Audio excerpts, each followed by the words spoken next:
Welcome back to the party, everybody. This is Morty, and I am your host, Lunch, aka the Indian Jesus, here to resurrect the second coming of common sense. Everybody hit that like and subscribe. You know I would do it for you, and let's party. Welcome. We got our boy King Nirvana in the building. Welcome. We also got Jaden. Very good to see you. So an interesting show for us tonight. I don't know if you guys are familiar with Dr. Mike. Dr. Mike, I don't know how to say his last name. Varshavski, Russian doctor Russian-American doctor. And he was on the most recent Jubilee Surrounded. You know, they do the 20v1. And usually it is very political on the outset. And this one is still very political, but because it's not trying to be left versus right or Christian, it is a much more wide discussion, I would say. I'm very excited for it. So let's do it. First, let's shout out Beth Ann. Welcome. We also got Morty. Guys, don't forget to check out that Swogo at the top of the chat. Every donation comes with a treat for Morty, but if we can get 10 of $2 or more, then not only do I got to do my push-ups, but we also get Morty his peanut butter. Welcome to the party, guys. As always, if you can end the video, please do. I'm Dr. Mikhail Varshavski, better known as Dr. Mike across social media. I'm a board-certified family medicine physician who makes content online improving health literacy. And today, I'm surrounded by 20 vaccine skeptics. Vaccine skeptics.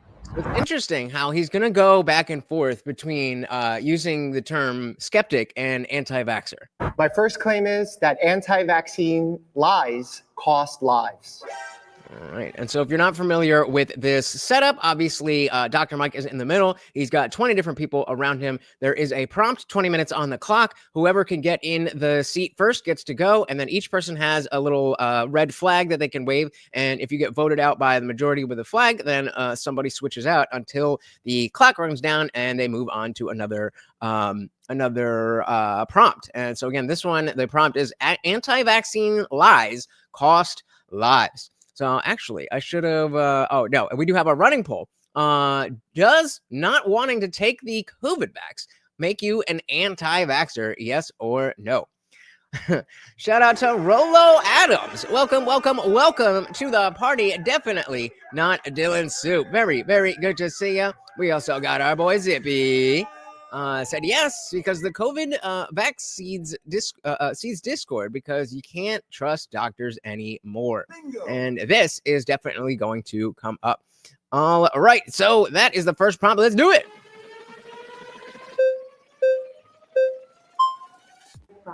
Okay.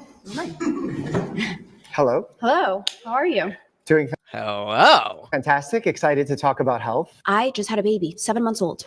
And, you know, my baby, I was like, no, I'm not getting any vaccines. The doctors came in. They made me feel like a very bad mother for not doing that, right? I was very pressured.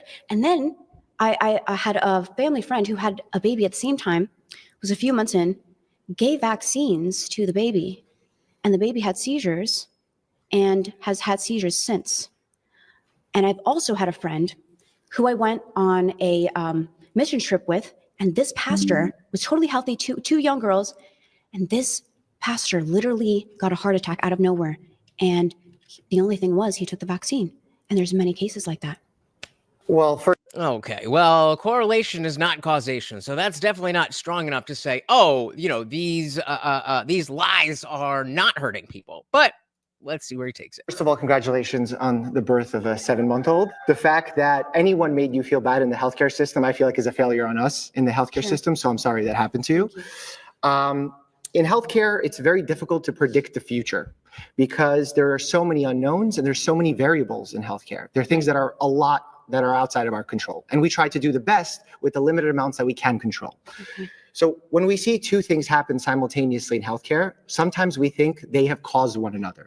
But unless we see a pattern of that happening over and over again on a large scale, right, it's more likely that this is just a coincidence of things happening at the same time. For example, What'd I say?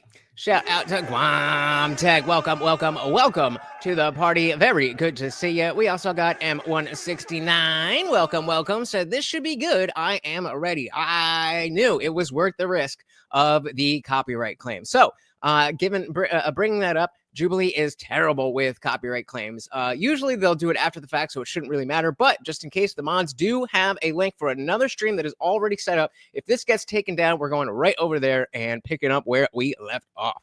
Welcome to the party. Rolo said, "Oh man, I used to watch this guy, but he went downhill. He could also barely contain himself in his collab / interview with Fauci. He seemed like he was about to open mouth kiss him right there."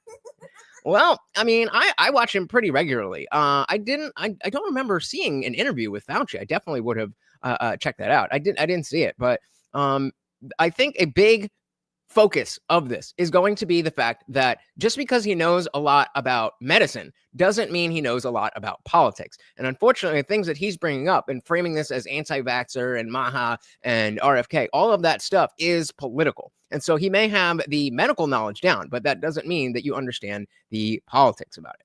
Guamse, so the difference in how the conservatives go to the chair and how leftists do is unbelievable. They actually look like adults having fun, while the lefties look like literal immature children. Exactly. Mr. Nine said, you'd see it if motherfuckers would actually listen to people. They don't want to know. Yep. All right, let's dive back in. Yeah. That this is just a coincidence of things happening at the same time. For example, I have a friend of mine who's a physician who vaccinates children very regularly. And they were about to give a child the vaccine. And before giving the vaccine... See, when you guys have these super long names, it screws up my caption thing. The child had a seizure.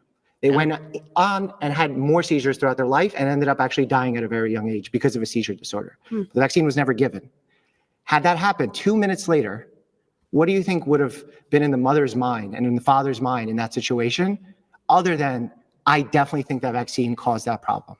So here you can see in the bottom corner, 8 out of 16 people have raised their flag. So one more and she is gone. But it could have just as easily happened before, which it did, and the vaccine wasn't responsible. So it's very... This is the argument of vaccines causing or not causing autism.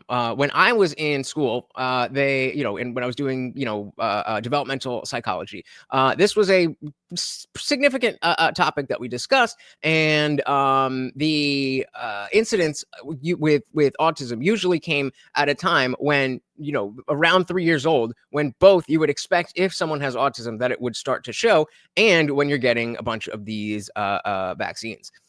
Very difficult when two things happen at the same time to be able to make an exact reason as to if that's what happened to cause it. So what we do is we admit that there's safety issues with vaccines. Right. They're not 100% safe.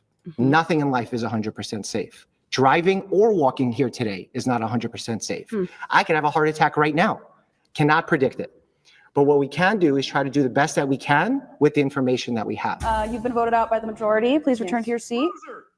Another interesting thing, or rather, I think another important aspect of this is to remember that Dr. Mike is not a political advocate. He's a doctor. And yeah, he's going to have his own positions about things, but he's not someone out here influencing other people politically outside of, just talking about these things. But his channel is not like a political channel. And so I do think it is important to allow people who are not experts in a field to not be experts in that field. Thank you. Remember that guy? This guy was the, he's the one that tore down Sam Cedar in the last episode. That was smooth. Hello. He's got that wrist flowing. I'm actually a fan of your channel. I've been watching for a while. Thank you. I am a pediatric hematology oncology nurse. Wow. Okay. A what? A pediatric hematology oncology nurse. All right, that's a mouthful. So he said, medicine is not about intelligence. It's about protocols and following specific organized sets of logic. It makes any intelligence a bit myopic. Let's 9 said, nope, parents see things long before age 3. That's just the average age of diagnosis. Yeah. I saw a decline at age 15 months after his shots. Yeah, I mean, not saying only at 3 years, but that was the line that they were trying to give. Oh, people think it's autism because by 3 years old, that's when you're getting a diagnosis. And that's also when you're finishing up whatever round of shots that was happening in 2010 or whatever it was. Okay. I think I'm not saying I believe it. I'm just saying that's what they taught me in college. a lot of mistrust, and my eyes were open during the whole COVID pandemic. Why? Institutions that were there. I used to be in the military, so when I was in the military, I signed my bodily autonomy away. If they told me to do something, I did it. And thank you for that. Yeah, thanks. No, I say that in all seriousness because I think a lot of times that kind of becomes habit just to say thank you, but I really do mean that. Thank you. I appreciate that. So seeing, how Dr. Fauci, who was just pardoned, and that's a whole other discussion, seeing how we were sold a bill of goods that we, the American tax dollars, paid for while these pharmaceutical companies reaped millions and millions of profits on. And Fact check. The U.S. government spent about $30 billion in taxpayer money for developing and distributing the COVID-19 vaccines during the pandemic. Most makers saw a significant COVID bump in profits. I think that caused the goalpost. Oh, the vaccine, this mRNA vaccine, it's going to prevent the transmission of COVID. It's going to prevent you from getting it. And others, if you don't get this vaccine, you hate your grandmother. You're going to kill all these people, and you got to do your duty and get it. Well, you know what? My grandmother got it, and she died. I saw her take her last breath. I'm sorry. And it's a very profound thing to see someone that you love take their last breath and go on to whatever happens after. Now, I agree that that's sad, but let's try to stay on topic. What does that have to do with anti-vaccine? So she's saying the other way around. Gotcha. It took me a second. So she's saying she's essentially agreeing with the prompt, but in the reverse. So I'm thinking that she's coming in to disagree with the fact that anti-vaccine lies cost lives, but she's actually saying pro-vaccine lies cost lives. So I don't think she's saying no, that anti-vaccine lies can't cost lives, but balances out, doesn't it? Of course. So when those seats, and it turns out the 6 feet of social distancing was not based on anything, how can you not expect people to question these higher institutions that are deemed to look out for the well-being of people, and they don't? It's a great question. So just like with Black people who don't trust the government because based on the Tuskegee experiment in 1932, actually 40 years after that, the New York Times, they actually infected them with syphilis, and they let them infect their families, their friends. It ran rampant. So how do you expect certain people, when they've been burned by the government, to all of a sudden, all right, well, I'll trust you now? Ultimately, It's people's choice. Just like if someone wants to refuse a treatment, we give them an AMA form against medical advice. I think it's all up to people's choice and their autonomy. It's an interesting place where everybody starts to raise their flags there. But, she definitely makes a strong point. I don't think it addresses the prompt, though. There was a few topics that you touched that I think are really worth discussing. First, bodily autonomy. I believe that, and that is the sole principle by which we practice medicine. Vaccines fall in a unique category because your decision on vaccinating your child and then sending them to school can impact other children in that school. So much like drinking and driving as an example, your choice to do that puts your life at risk, but it also puts others at risk. So we deem that as dangerous for the general public. This is why vaccines, it becomes a little more complicated when we talk about bodily autonomy. When it comes to our government, our mandates, pharmaceutical companies, there's absolutely reasons for distrust. I love that everyone in this room is a skeptic, and I encourage skepticism. I don't think anyone should just go into a doctor's office and say yes, yes, yes, yes. So I just put up a poll of this prompt: anti-vaccine lies cost lives. Could have phrased that a little bit differently so that it's not such a mouthful. But let me know if you agree or disagree. In fact, I love when my patients question me. I empower them to ask questions. Doctors sometimes get this attitude where they're like, oh, you Googled before coming here? Google search doesn't replace my degree. No. I will say that for a long time, not anymore, but when the internet and Google and people using Google became, first started becoming popular, I'm gonna out Papa Lutch here and be like, oh, the people coming in with their Google sheets, they're the worst. They think they know everything. I went to school for this and that and that and that. And obviously now he has a better understanding of the democratization of information. But at the time, he was there. Zippy said there's no complication. Be skeptical. Ask more than one doctor. Well said.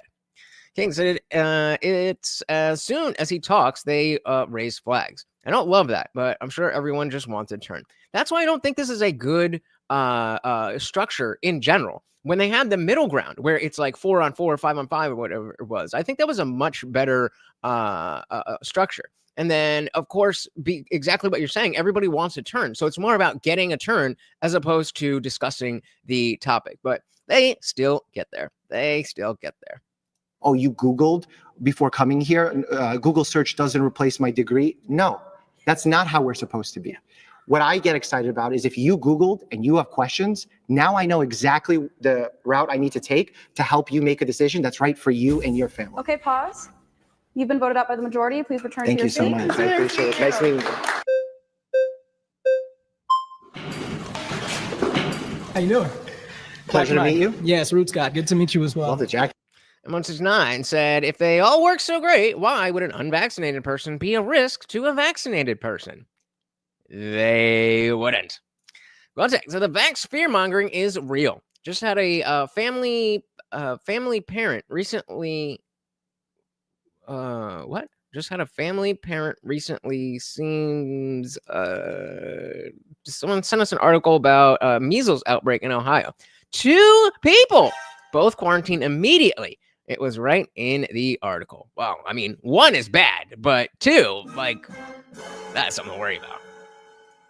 Thank you so much. So I really want to talk to you about this claim based on all of the other things that are causing disease, the chronic conditions that are in this country, all of the metabolic issues. And this is stemming from colonization, putting smallpox blankets on indigenous cultures, sterilizing people in Puerto Rico, Honduras. What does this have to do with lies about vaccines? All of these different things that have happened. And if you look at Africa, oh, by the way, Bill Gates did say something interesting. The next war will be fought with biological warfare.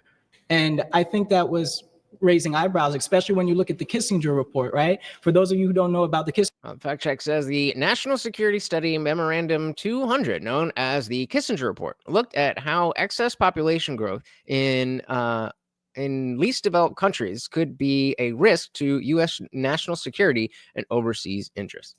Raising eyebrows, especially when you look at the... I missed this part. Bill Gates has repeatedly warned of the dangers of bioterrorism. Shout out to Anirudh. That's me. If you know, you know. Bioterrorist confirmed. It says in 2015, in a 2015 TED Talk, following the Ebola crisis, Gates said the world was not ready for the next outbreak, which, quote, could be bioterrorism. And it was. In 2021 interview, he said humanity's next challenge are climate change and bioterrorism. Well, he's got one of those right. The Kissinger report, right? For those of you who don't know about the Kissinger report, it's all about pretty much reducing the population of the planet. So I don't know how you can make this claim and really defend vaccines in the nature and the world that we're living in, where we are actually going away from nature. And the further we get away from nature, the more diseases we will see. So, you know, I'm very passionate about this, and I want to be able to have like... See, I'm coming from the same type of place that this guy is, but, you know, talking about indigenous people and the nature bias, that closer to nature is automatically better. In general, yes, we want to be in tune with how our bodies naturally evolved in this world, but that's how a lot of like supplements get sold very easily, by talking about getting back to nature when there's just not really anything in it. I, for one, am a big fan of the advancements in medical science. It's just they're not all what they're cracked up to be. So we ended that last poll. Does not wanting to take the COVID vax make you an anti-vaxxer? And 80% of you said no. And of course, I agree. Shout out to my purebloods. Quamtech said, good to see a 2005 leftist up against the doctor. Pretty much. Diseases we will see. So, you know, I'm very passionate about this, and I want to be able to have like a real discussion with you, because yes, you're a medical doctor, but this is also a system that J.D. Rockefeller started, getting rid of all types of indigenous practices, and this land is stolen land. So when we're not even honoring the source, when we're not honoring the land, the ancestors, ancestral intelligence, the real AI, when we're not even honoring these things and we're just supposed to trust science. No, I trust my scientists. I trust Dr. Sebi. I trust Dr. Arasatham. I trust Dr. Yaki. because this system is not for us. It's not built for people like me. It's not built for any of us, because even the opioid crisis, we saw a lot of You lost me. I don't even know what he's talking about anymore. Caucasians suffering from that. So how can you sit here and say that this vaccine is killing people when this system is currently killing people? When we even have to Could they both not be killing people? have an administration that comes in now and says, oh, we got to start looking at all of these different toxins in the food, in the medicine, in the soil. I don't think it's fair for us to take this vaccine when we're already being forced to take polluted food. Would you say So yeah, just very disorganized, where it's like some of the sentiments that he's expressing, I agree with, or at the very least I can see where it's coming from, but you're not making a point. You're just saying things. And the fact that the system is killing us may very well be true, but that has nothing to do with lies about vaccines. The foods that we're eating may be killing us, but that has nothing to do with what we're here to talk about. And you ran to the chair to say nothing. they take this vaccine? And surprisingly, this is what I never understand about the group dynamics of this show, where this guy's just rambling. He's not going to get, like, it's going to be very easy for Dr. Mike to take this wherever he wants because so much was thrown out. I would be raising my flag because I don't want, I don't want this guy, continuing to give all this fodder. Take this vaccine when we're already being forced to take polluted food. When you say take this vaccine, which vaccine are you talking about? Well, really all of them. It should be a choice, because even when I was younger, I didn't take as many vaccines as the children have to take now. These children are sicker. They're going through more metabolic issues. They're having mental health issues. And now he's off on another tangent. So if Dr. Mike was more of a debater type person, then, when he says which vaccine, then and he comes back with a rant, there's okay, well, let's just pick one and talk about that. Because again, you're just rambling here. You're just rambling. MX9 said, you won't find many people who continue to vaccinate once they've gone down the rabbit hole. Yep. Shout out to Bambi. Not necessarily relating to anti-vax, but vaccinations are not in the Constitution, yet employers can require additional documentation from individuals who say it's against religious beliefs. BS. Agreed. Shout out to our boy Kelly Green in the building. Welcome to the party, very good to see you, sir. Children have to take now. These children are sicker. They're going through more metabolic issues. They're having mental health issues. And now I don't think it's just the vaccine. It's the system that's perpetuating this. I bet you do. Oh, okay, gotcha. Type of lifestyle. Yes, that child who was even in the hospital under those fluorescent lights, I'm not surprised that they had a seizure before, because this is an environment that is not conducive to life. This thing that I'm wearing on my chest is called an ankh. Y'all replace this. Y'all replace our cultures. This life representing thing, you replace it with death culture. This is not. I had a friend in college who wore an Anubian ankh thing all around his chest, and I don't remember why, but it's one of these like the original people from Egypt type shit. A healthcare system. It's a sick care system. And honestly, I cannot sit here in good faith and not represent all of the people who have come before me. I will give anyone $5 if they can summarize his point. What did he just tell us? What exactly did he just say? Yeah, absolutely. I respect that. I came to the United States as an immigrant living on welfare. So I got put into this same system that you're describing. It's a shitty system. The world is changing in ways that make our lives more unhealthy. We're eating more processed food. We're exposed to more chemicals, usually as a result of products that we actually enjoy. So when I complimented you on that great jacket, when someone wears a specific pretty strap on their Apple Watch, there's chemicals in there. There's forever chemicals in there. So for every amazing thing that we have in society, there's been drawbacks. The good part about our society is that we're constantly monitoring those drawbacks and are trying to create solutions for our own problems. So when I think about our current healthcare system, where I think it needs to do better is it needs to focus more on prevention rather than cures. Agree or disagree? 1,000%. Yes, sir. Do you know how we can do that? Not through the vaccines, but one way we could do that is. Yeah, Gang's like, I'm a pissy pants. Me angry, you jerk. Stupid. That's what he said. And Kelly agrees. MX9 so the thing is, you can't just take them one at a time because that's not how they're given. The flu shot is one of the few single shots, and it's given with others at the same time. Never had a flu shot either. Also, never had the flu. Amy said basically that throughout history, there have been experimental drugs and vaccines imposed on societies that did harm, and not good. And that contributes to the apprehension, and that we have sick care, not health care. Oh, but how does that tie back into the prompt though? That's the issue. Connecting more to nature. One way we could do that is making sure that we're not poisoning the food. One way we could do that is treating each other better with more respect and actually getting rid of these systems that are putting us against us, this divide and conquer, the media manipulation, and all of this fear tactics that was pushed during this vaccine COVID mumbo jumbo. Yeah. This was totally. Do you think we should do all of it? Okay, sorry, pause. You've been voted out by the majority. Please Thank you. return to your Appreciate seat. that. Thank you. Again, don't forget to hit our poll of the same prompt. Hi, Hello. Doctor.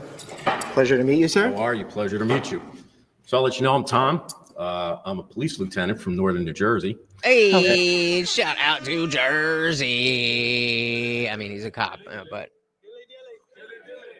he seems to be on our side for this one. So, And what struck Local. me about your statement about body autonomy and children and the COVID vaccination. What would you say if I told you I had 3 daughters and my spouse and I had differing opinions on whether our children should be vaccinated with COVID vaccine? And a judge orders that vaccine be injected into my daughters. I'll give you a little bit of data first. Okay. And this was part of my reasoning with the courts. Risk versus benefit, correct? From 2018 to 2023, if we trust the CDC, their numbers say the most deadly thing for our children, the number one deadly thing, do you happen to know what it is? Guns. Accidents. Not necessarily. guns is only if you count age 1 to 19. Do you happen to know what it is? Guns. Accidents. Not necessarily guns, but accidents. Do you know what the number 2? And I'm going from children from 10 to 14.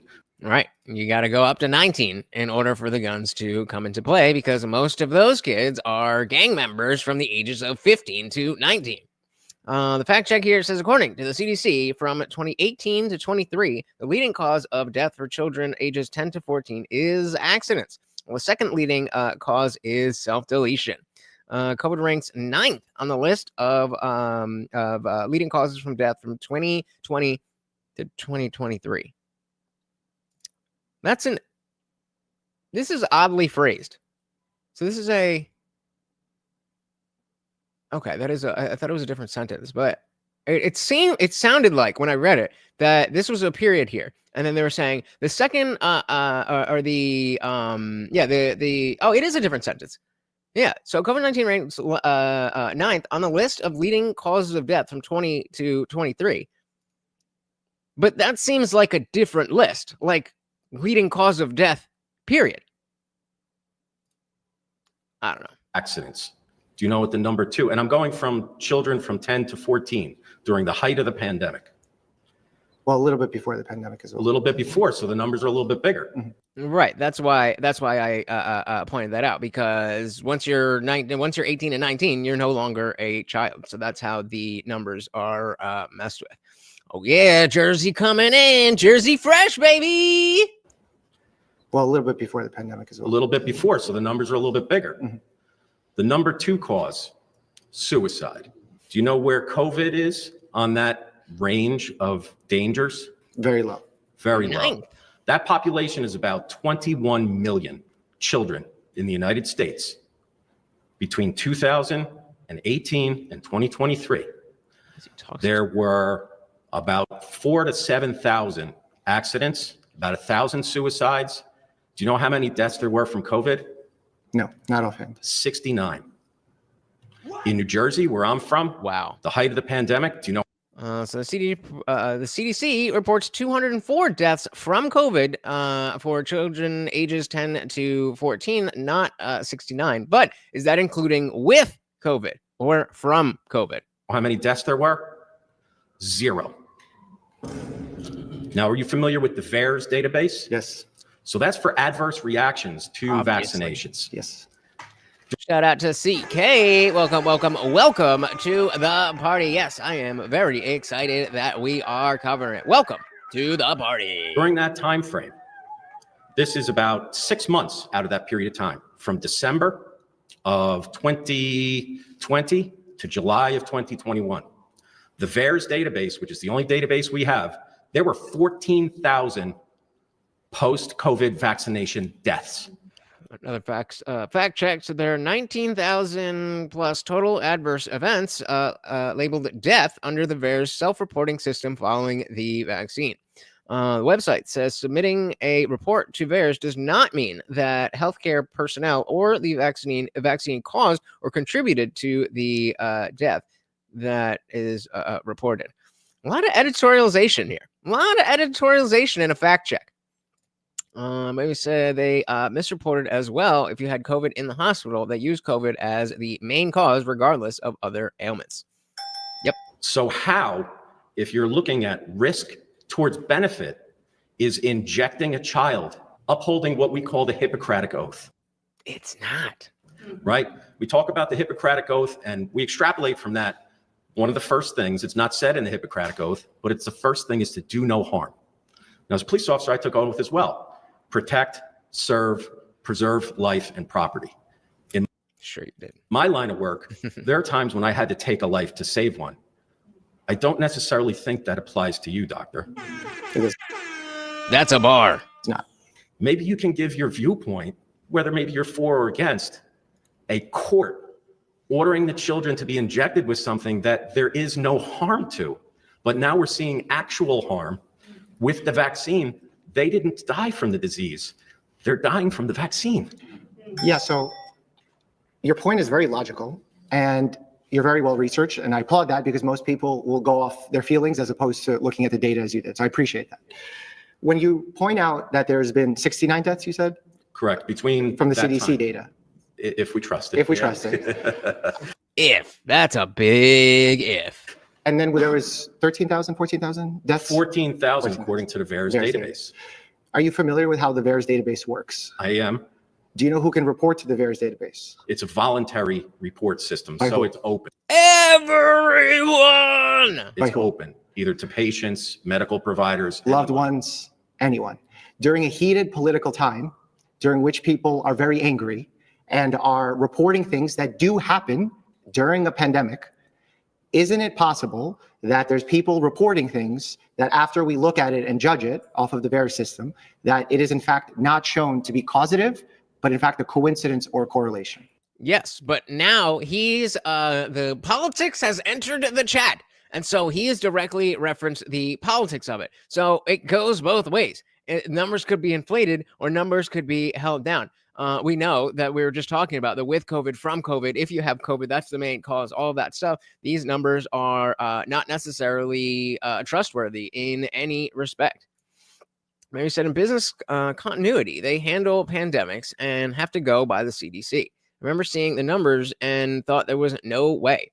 My sister's a nurse and she doesn't vaccinate her or her kids. That's something I'm surprised that didn't come up from at least what I've seen. That how come there was such a huge, such a huge percentage of healthcare workers that were not taking the vaccine, and they do talk about natural immunity here as well. In fact, not shown to be causative, but in fact a coincidence or correlation. So yes, I would say that correlation doesn't equal causation, but I'll give you another data point to chew on. It's actually everything, or no, it is everyone. I don't know why I thought it was. Oh, because I was just talking about this. I've never actually, I don't even know what that's from. They just reference it like 3 or 4 times in Community, and it stuck. But I'll give you another data point to chew on. When I was a law enforcement officer, I saw people that were dying, and then when they were assessing the cause of death, they had a range of other morbidities. And just because they died with COVID, they didn't die from COVID. But getting back to the children, none of them did. I think the reason why 0 children died is because we immunized so many. A. B. So if that's the case, then why wouldn't you expect that there would be 0 adult deaths?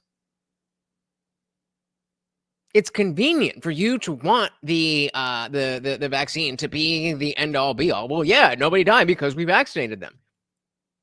But then why is that not the case for 18, 19, 20-year-olds? M69 said, fun fact, no one is actually looking at the data. Dr. Drew reported an adverse reaction for one of his patients. He's never heard a thing back. Doesn't surprise me. One thing said, it's from Leon the Professional. Just look up clips. Movie night. Baby said, don't forget, in the first half at least, they said children were not at risk. So I doubt that. The fact that the court ordered you to do it, it's not really my place to judge, because you have two parents that have two decision-making capacities, and someone has to make a decision. That's a good point. The mother wanted this, so it's not like the government going over the parent's head as a unit. There was a disagreement within the parents. I still don't agree with the decision, but it's also not as clear cut. Because if you genuinely believe that this is life-saving medical care, and your father is saying, or your husband is saying, no, we're not going to give it to the kid, depending on what that healthcare service is, I think we could find different situations where, you know, you go with the don't do it, you go with the do it. So it's not as clear cut as if both parents were saying no, and then like in Canada and Australia, they forced it anyway. I don't know what's right. I leave that to people who are smarter than me. I can talk about the science of it all. And when we look at the science, yes, COVID is a low risk proposition for children, but it's not a zero risk. When we look at the COVID vaccine, especially at the peak of that pandemic, when we were seeing hospitals overflooded, when we were losing people left and right, that was our sole way out of that pandemic. So the fact that zero children... How can you make that claim? How can you make that claim? This is, again, where we're going to get back to the fact that he is, you know, I'm sure he's a great doctor, but this is a debate, and you don't have that counterfactual. You have no, what exactly did he say? left and right, that was our sole way out of that pandemic. So we're saying that's the only way out means that you must know that other avenues would not have brought us out of the pandemic. And you don't know that. And all the evidence seems to suggest that, no, that's not the case. But you have the convenience of what has already happened, that, well, these people did get vaccinated and a lot of them didn't die. So you can say that's the only way we could have gone. But you don't know that, because we could have gone a different way and still ended up getting out of the pandemic. Baby said, I hardly wore a mask. Never got vaxxed. And yes, I got COVID 3 times. I only ever felt it once, and it was for a day. You're one of the few people, actually, that I know that didn't get vaxxed and also got COVID. Most people that I know that were vaccinated never even got it once. Interesting. But yeah, even the fact that I was, I was still working as a dog trainer at the time. So I was going to people's homes. Maybe 1 out of 10, if not a little bit more, 1 out of 10 clients wanted me to wear a mask in their home. Like, the silent majority. Finally, we are actually the loud majority. So the fact that 0 children died with the vaccination rate that we had, I suspect that the vaccine played a major role in making that happen. You suspect, but you don't know. All right, I'm sorry. We're out of time. I'd love to go with that one. My next claim is that vaccine. All right. So oh man, let's get, if somebody, has everybody hit the poll? We are 50-50 on anti-vaccine lies cost lives. Let's get one more vote and put it over the edge. But instead they said it was COVID, but we know the tests were pretty faulty. So I doubt I had it that many times. Also a fair point. One said I was vaxxed and got it, but got over it in 2 days. That shit did not feel natural. I bet. All right. So I guess I'm going to be the tiebreaker, and you know what? I'm going to go with agree. That anti-vaccine lies absolutely can cost lives. That doesn't mean that anything being said about the COVID vaccine from us anti-vaxxers is wrong. So next one is vaccine acquired immunity is better than natural immunity. All right, Doc. With us on this episode. Immunity is better than natural immunity.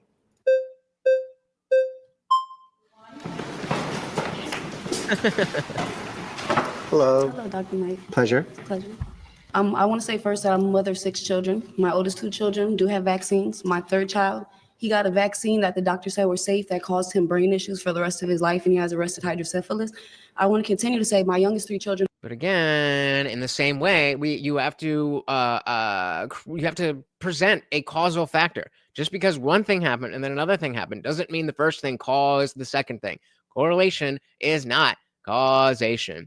Shout out to equality and deference because vagina. Welcome, welcome, welcome to the party. Said, liked, and shared. Thank you, thank you, thank you so very much. You guys know how much sharing the video really does help. Even if you don't think anybody's going to click on your link, just plaster it everywhere. Just by you sharing the video, it tells YouTube that you like it and other people might like it as well. So thank you, thank you, thank you.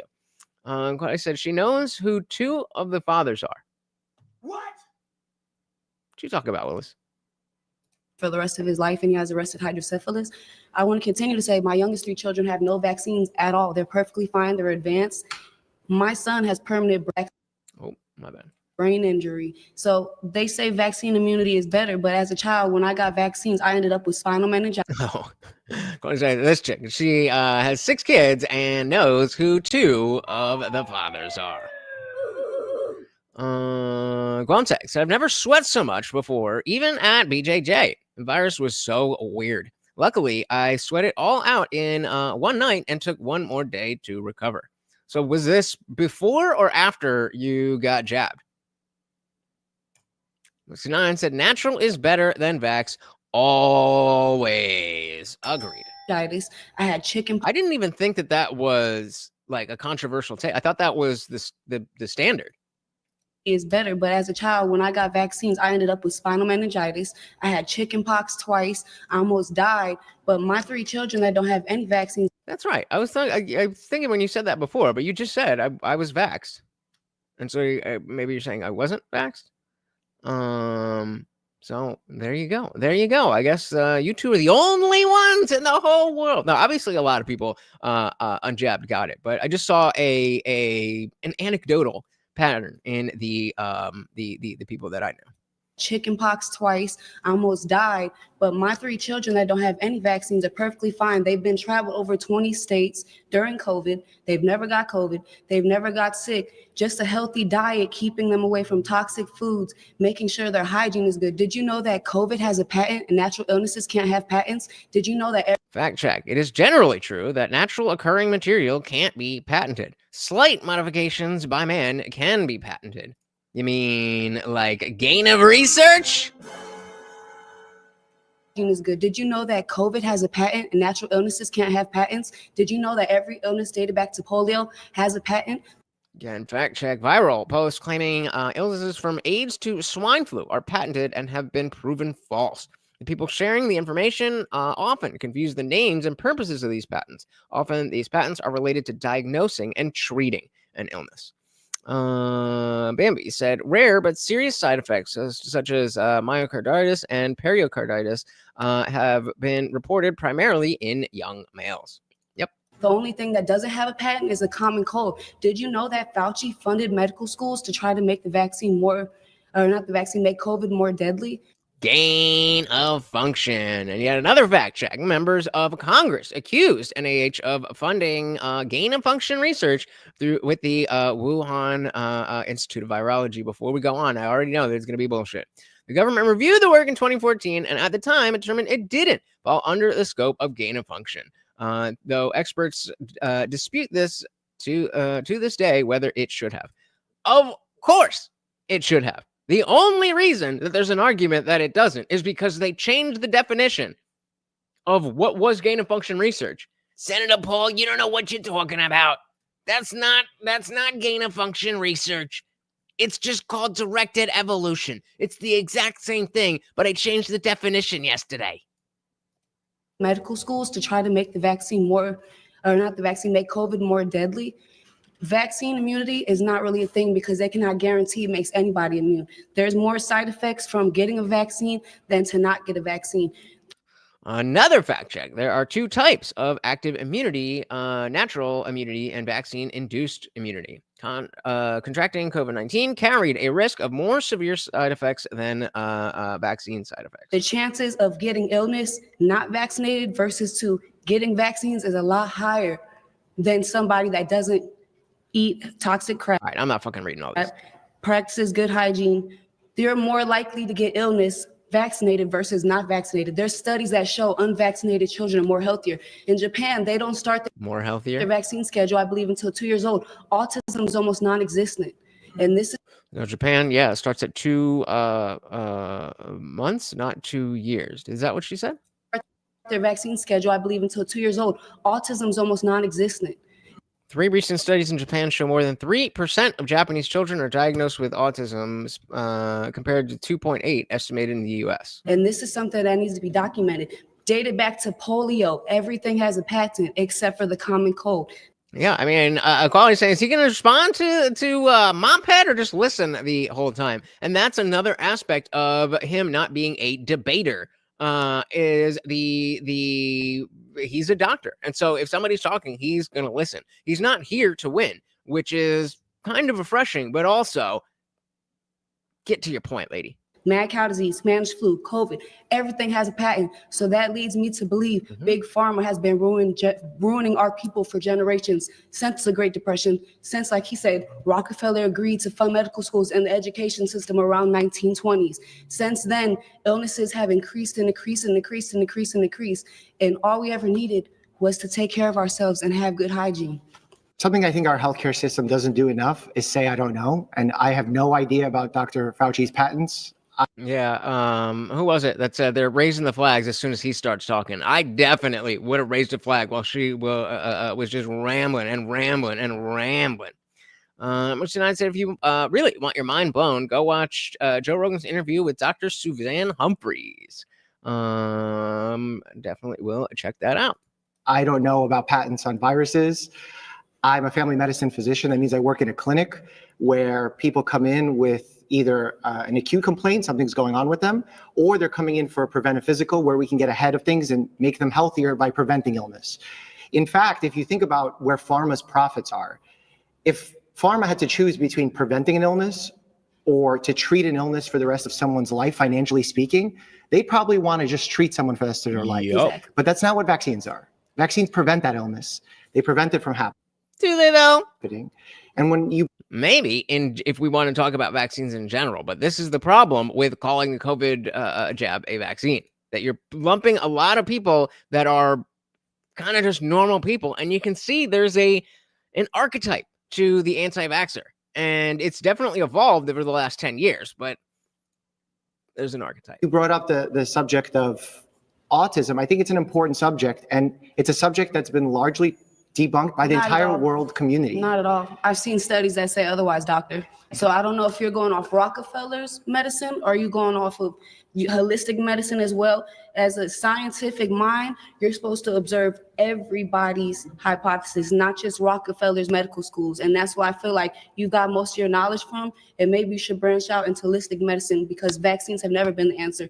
And I mean, there's certainly a lot of bullshit outside of the accepted medical consensus world. But the fact is that that is what science is supposed to do, is to explore and expand that, and to be able to look at people who maybe don't have the right answer, but are working on something, working on an idea, working on a medicine, and to take it as legitimately as anybody else, whether or not it agrees with the consensus or your political biases.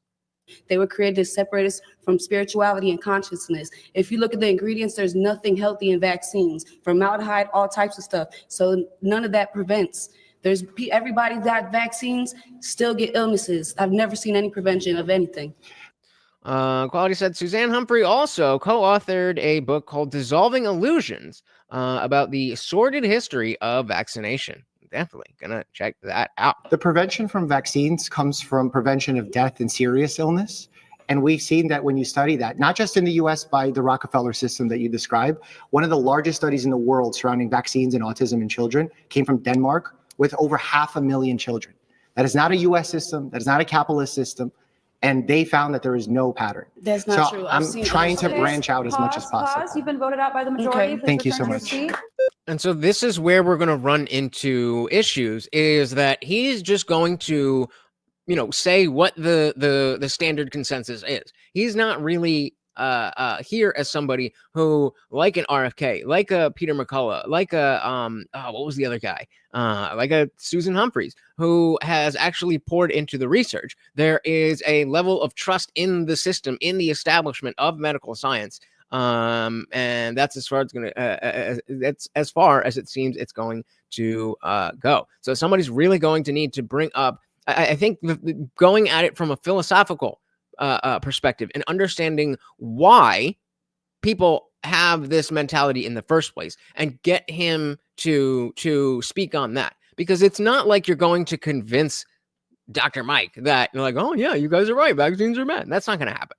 But the interesting conversation is his response to the extra scientific stuff, extra meaning outside. All right, so this was 100% disagree on that prompt, that vaccine-acquired immunity is better than natural immunity. Why are they? Oh, because there's a new person. Never mind. All right, well, we're there.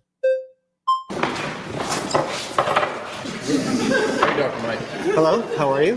Yeah, absolutely right. I'm 169, and holistic medicine basically just meaning looking at the whole deal.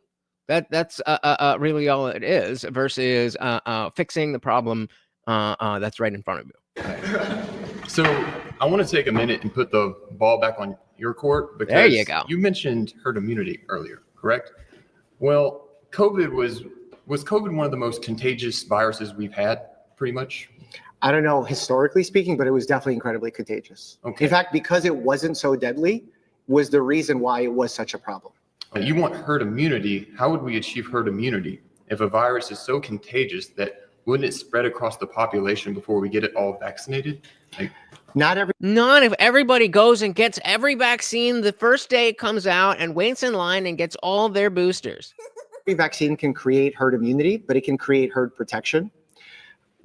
There's two different types of viruses that exist, and there's long incubation diseases and there's short incubation diseases. The simplest way I could explain it is how quickly you get sick after you're exposed to this infection. That's short incubation. So if it's fast, it's short incubation. If it's long incubation. Now, when you look at a disease like smallpox, for example, that's a long incubation illness. It means it gives your immune system a chance to create a response to it. So if you've been vaccinated, even if you've been vaccinated a long time ago, your body has the time to create protection even after it's been exposed. For short incubation illnesses like the common cold, influenza, COVID-19, it's very difficult to create complete protection, because even though you've gotten some protection from getting the vaccine in a short period of time, that immunity wanes, and the long-term protection you get is only valuable against serious illness like death. Which is why we all had an issue with the rhetoric and propaganda around this, which, again, it seems like Dr. Mike doesn't really have a strong understanding of why people are so upset. Quali said if vaccine immunity is better, you wouldn't need fucking boosters for the rest of your titty twisting life. True. Hospitalization, et cetera. Okay. So you can't get perfect herd immunity for short incubation diseases. Okay, thank you. So I guess my follow-up question is that there were certain groups of people who were exempt from getting the COVID vaccine, like if you were under a certain age or over a certain age, or if you had immunocompromised problems or whatever. So if those people can't get the vaccine, and those are the people who are most vulnerable, and a lot of people in this room believe, well, a lot of people's natural immunity is good enough to fight the disease, then like, why would we get the vaccine when the people that, you know, if they can't get it, then. Well, to his point, Dr. Microsoft was going to say, well, that's why we all get vaccinated, so that those who can't get vaccinated are protected by the herd. And so even if it's not herd immunity, it's herd protection. They could die anyways, you know? Yeah, so by the point of that is by getting the vaccine as a healthy person, I believe that's better than having natural immunity. And that doesn't mean that by getting the vaccine, you have a better response or a stronger response. In fact, many times. We know her. She's been on this before. But that, again, this is the there's pros and cons to different types of debates. So you have an Andrew Wilson debate, and somebody's not going to say, this could have a better response without being like, why? How do you know that? Where's that coming from?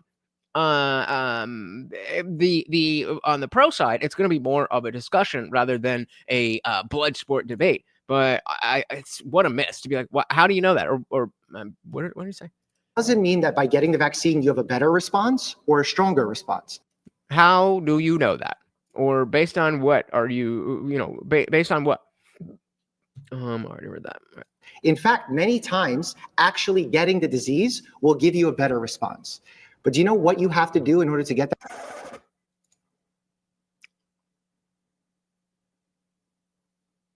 Did he not just say the thing?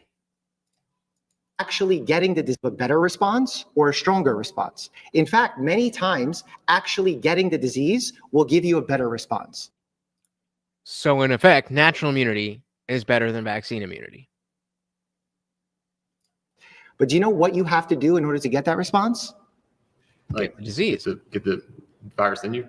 Correct, which means you have to have all the potential risks of having severe disease, death, and largely we forget. And from all of those risks, you get better immunity, as you just said, debunking your own prompt. Gotten how serious these viruses and bacteria are, where in the 20s, in the 50s, in the 80s, the deadliness of those diseases has been largely forgotten. So what his prompt should actually be is that's another issue with this style of debate, is that the prompts are never good enough. They're not good enough to get at the heart of what they're actually trying to say. And so, I keep bringing this up. I should probably stop until it actually gets released, because everybody's going to think I'm fucking lying about it. Do have pictures. I showed you guys, though. But when I did the DebateCon thing, and Andrew Wilson's prompt was degeneracy should not be promoted. I'm like, wait a minute. So all you're saying is, I think a bad thing should not be promoted. That's not an interesting prompt to debate. I think we all agree that if we think something is bad, it should not be promoted. The interesting question would be, what does degeneracy mean? What constitutes as degeneracy? And so here, what the prompt should be is, despite the fact that natural immunity is stronger, vaccine immunity is preferred because of the fact that you don't need to go through the illness. Yikes. The deadliness of those diseases has been largely forgotten. One of the vaccines we give to children is called Haemophilus influenza. That causes meningitis. We don't see that anymore.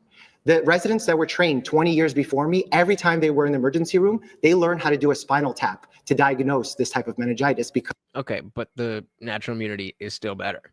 Because I remember seeing headlines not long ago where the vast majority of new Russell Crovet cases were the vaxxed. Again, I don't have numbers on it, but just in my anecdotal experience, it seems like the people who got jabbed got the illness a lot more often. Because of that bacteria. I've never learned how to do it. I'm not trained how to do it. Now we have to rely on interventional radiologists to do the procedure because of vaccines. So the reason why I say that vaccine immunity is better than natural immunity is because you don't have to survive the actual illness. But it's not stronger. So it's a poorly worded prompt, because that's what he actually means. Exactly what I just said. That despite the fact that natural immunity is a stronger protection against a particular illness, that it is better to be vaccinated because you don't have to go through the illness in the first place. Which, that's something to debate. MS9 said can't talk today. The deadliness of so many diseases was at or near zero before many of the vaccines we use today were ever made. Sanitation made that possible. Does that apply? I'm not for. Is polio a virus, or it would? What kind? Yeah. Okay. Let's go. What type of illness? What type of illness is polio? Because that's one of the biggest ones in terms of the vaccine and how it's been essentially eradicated. I mean, I don't think any of you know anybody who knows anybody who's had polio. So it's a viral illness. Okay. So I completely forgot where I was going with that. Say that vaccine immunity is better than natural immunity is because we got the hungry dance. We got the hungry dance. Let's hit up that swole goal, guys. Feed my puppy. Okay. Well, that was my question. Thank you. They get another guy. Appreciate that. Thank you. So yeah, I think the question then becomes how the different viruses work, because it does seem like the vaccine does the polio vaccine does line up with the dying off of polio, but it also I would also need to see the timeline of when germ theory and all that stuff started to come up. I know it was long before that, but sanitation practices and better procedures and all that stuff can definitely make a difference. Klein said, watch the chick in the green dress getting Sharon Stone vibes. All right. Yeah, sanitation and nutrition. Colleague said, I had polio twice. I prayed to Odin and he cured me. Sure. Actual illness. Hey, Dr. Mike, Eliezer. All right, this is our crucible wannabe. This is the guy that took down Sam Sater because he didn't know anything about ontology or the source of his beliefs. Nice to meet you as I well. was actually binge watching your videos this week, thinking it was going to be you. I didn't think it was going to be you, but you are very good faith, which I respect. Can I ask you a question in terms, because as a vaccine skeptic, the burden of proof is on you to show that vaccines do work. So what evidence would you have that vaccines actually work? There we go. So vaccines, unlike other drugs, and there have been claims made about this in the wrong direction, where people say that vaccines aren't as tested as, let's say, pharmaceuticals. Mm-hmm. Because vaccines are given to healthy people to prevent disease, we test them an incredibly higher amount than pharmaceuticals. Yeah, Gonzaga, we are definitely going to get there because Dr. Mike is not a fan.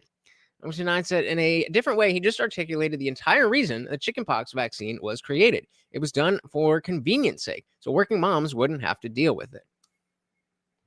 Very interesting. So that means pre-market testing. Because people, I mean, the idea, like I was still, when I had chickenpox, I got it early enough that I think I got it from my sister, if I remember correctly. She got it from somewhere.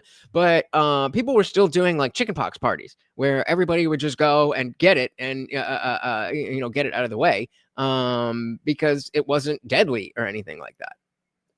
Before we bring them out, that means while we give them and after.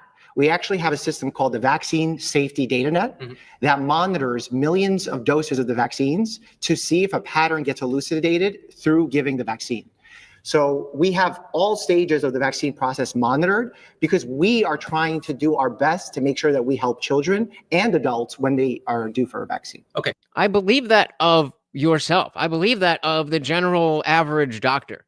But the problem comes in when it is politicized. So you just, at the end, you said it pretty much sounds like you have to have a good intention.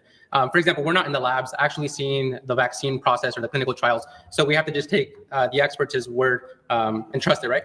Well, when you fly in a plane, you're not in the cockpit. Right. So we put our faith in that. So you would say that we just have to put our faith in the experts, correct?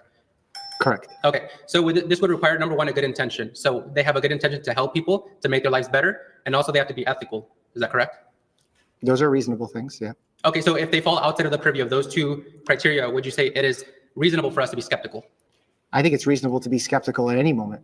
But taking those two things, if they violate either of those two, would it give someone else more justification to be against it? Sure. Okay, so when we look at the biggest developers and distributors and sellers of the vaccines, Pfizer, Johnson & Johnson, all these big pharmaceutical companies, when we look at their— Who's raising a flag at that? Who's raising a flag at that? I don't understand. And sellers of the vaccines, Pfizer, Johnson & Johnson, all these big pharmaceutical companies, when we look at their track record, we see they have been deceptive. They've had, big settlements. Literally, yes. Yes. Andrew Wilson covered it as like he's one of the guys that's taken his debate course. So, yes. When we look at their track How did you tell? record, we see they have been deceptive. They've had, big settlements, billions and billions of dollars, fraud, misleading the public, concealing clinical trials that were against their favor from the public. So when we have to put our whole faith and trust in these people that have been through huge billions of dollars of settlements, and they have proven that they have been unethical, they have made more profit through the COVID times than ever before as well. Why should we trust them so lightly, taking into consideration the fact that we're not in the labs with them, taking the fact that they are profiting from our well-being? Why should we trust them so lightly? This is how you debate. There we go. It's not a blind trust. Who you're trusting is the independent reviewers that review the data that they put forward. Okay, but is this political or is this science? Health is as much public health as it is individual health. Okay, but would you say guys like Dr. Peter McCullough or Dr. Rich, would you say that they are probably not good experts that we should adhere to? I don't know who those people are. Of course you don't. Of course you don't. And this is the issue, that you exactly what I said, that he's a doctor doing doctor stuff. He runs a YouTube channel, and it's a big channel. He does events and stuff. So I'm not mad at him for not know, like, how do you not know who Peter McCullough is? Like, headlines on headlines on headlines. And what was the other dude? The creator of the mRNA, Robert something. I don't remember. But either way, these are huge discussions in the heart of when this was going on, and specifically looking at studies and papers and all of that stuff. Yes, Robert Malone. Thank you. Exactly. So the fact that you don't know these is a big black eye on your ability to discuss these things. Even if you have all your qualifications in family medicine, that doesn't really give you much more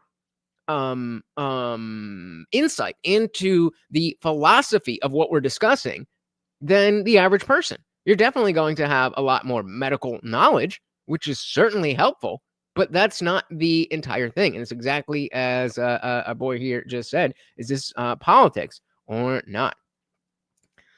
King said, sure. Jan is almost the first okay Karen. Marsha. Peter McCullough or Dr. Rich, would you say that they are probably not good experts that we should adhere to?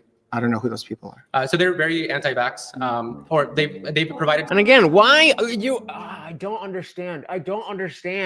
You just brought up a study, a doctor, and a point, and called the doctor across from you in a spot where he doesn't know what you're talking about.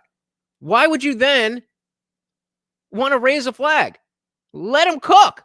Solutions like hydroxychloroquine, ivermectin, and they've stated over 200 peer-reviewed studies from different types of trials showing the efficacy of those kind of medications that are alternatives to COVID or the vaccination. But what I'm kind of getting to is that we're supposed to trust this specific agenda. So Pfizer, WHO, which once again, if we look at the track record, they haven't had a great track record. So it sounds like to me, it's more of a political thing instead of a science thing. When you guys say trust the science and trust the experts, you actually mean this group of experts. Because whenever big experts like RFK, even if you want to say he's not a doctor, he's not licensed, but his friends, Peter McCullough, Dr. Rich, they are great experts. They've had some of the most reviewed studies in the medical field. I don't see why we have to deny their science and their expertise and go with this set of people.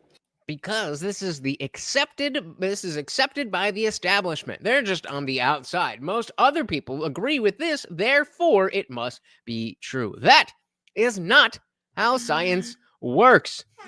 Shout out to Indie Film. Welcome to the party over on Rumble. Welcome. In the medical field, I don't see why we have to deny their science and their expertise and go with this set of people. I think when you, if I was sitting in the circle, I would be giving the death stare to anybody with their flag up. Put your fucking flag down. Let this man cook. Look at the grand scheme of things, you have to look at consensus. And when you look at consensus, not just the United States, you look at the WHO. This is a world organization. This is not a United States organization. Oh, that makes me feel way better. A global organization. Guys, we are close to the half-hour mark left on the goal without a single donation. Guamtech said Jimmy Dore showed the clip on his show. I guess that one was just demonetized. Possibly, but we're already flirting with copyright here, so we're gonna play it a little safe. Yep. Any film said consensus is not science. I'm sure you already said that. Indeed, I did. Yep. And this is what I mean. He's just trusting the establishment.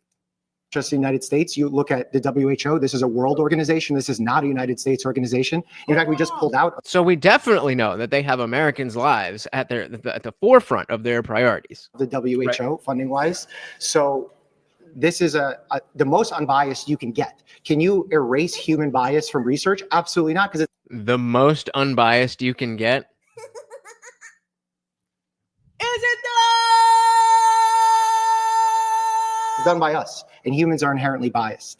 When you talk about Pfizer's past mistakes or whichever organization you want to choose from the pharma side of things, to be skeptical of them is so important. And the way that they've been lacking transparency for a long time, especially when it comes to pricing and the way that they've chosen their development of medications, I'm the first person to admit that that is valuable. But when we say Pfizer, where we say Purdue or one of these pharmaceuticals, there are people that are working there that are researchers that you're talking about. The shareholders, the people that are investing in those companies are a different set of people. So when we get data from Pfizer and is brought to the advisory committee in the CDC or the FDA, these are independent bodies that are trying to verify through a peer review process if that is true. That's what they want you to think. Trying to do their best with the knowledge that we have. Will we have perfect answers? The food pyramid. The food pyramid. That was them trying to do their best? If so, then I am justified in not trusting them. If that is true. They're trying to do their best with the knowledge that we have. Will we have perfect answers? Will there be mess ups? Absolutely. But that doesn't mean you just throw everything out the way and say. Nobody's saying throw everything out the way. There's plenty of information that we, as people who were just listening to podcasters, Rogan, Dave Smith, whoever else, that knew that the science that was being pushed by people like him, people like the politicians and people like the media, we knew that it wasn't correct. So unless you're trying to establish that these researchers knew were so biased that they didn't even see the flaws in their own science, again, I say that's justification not to trust them.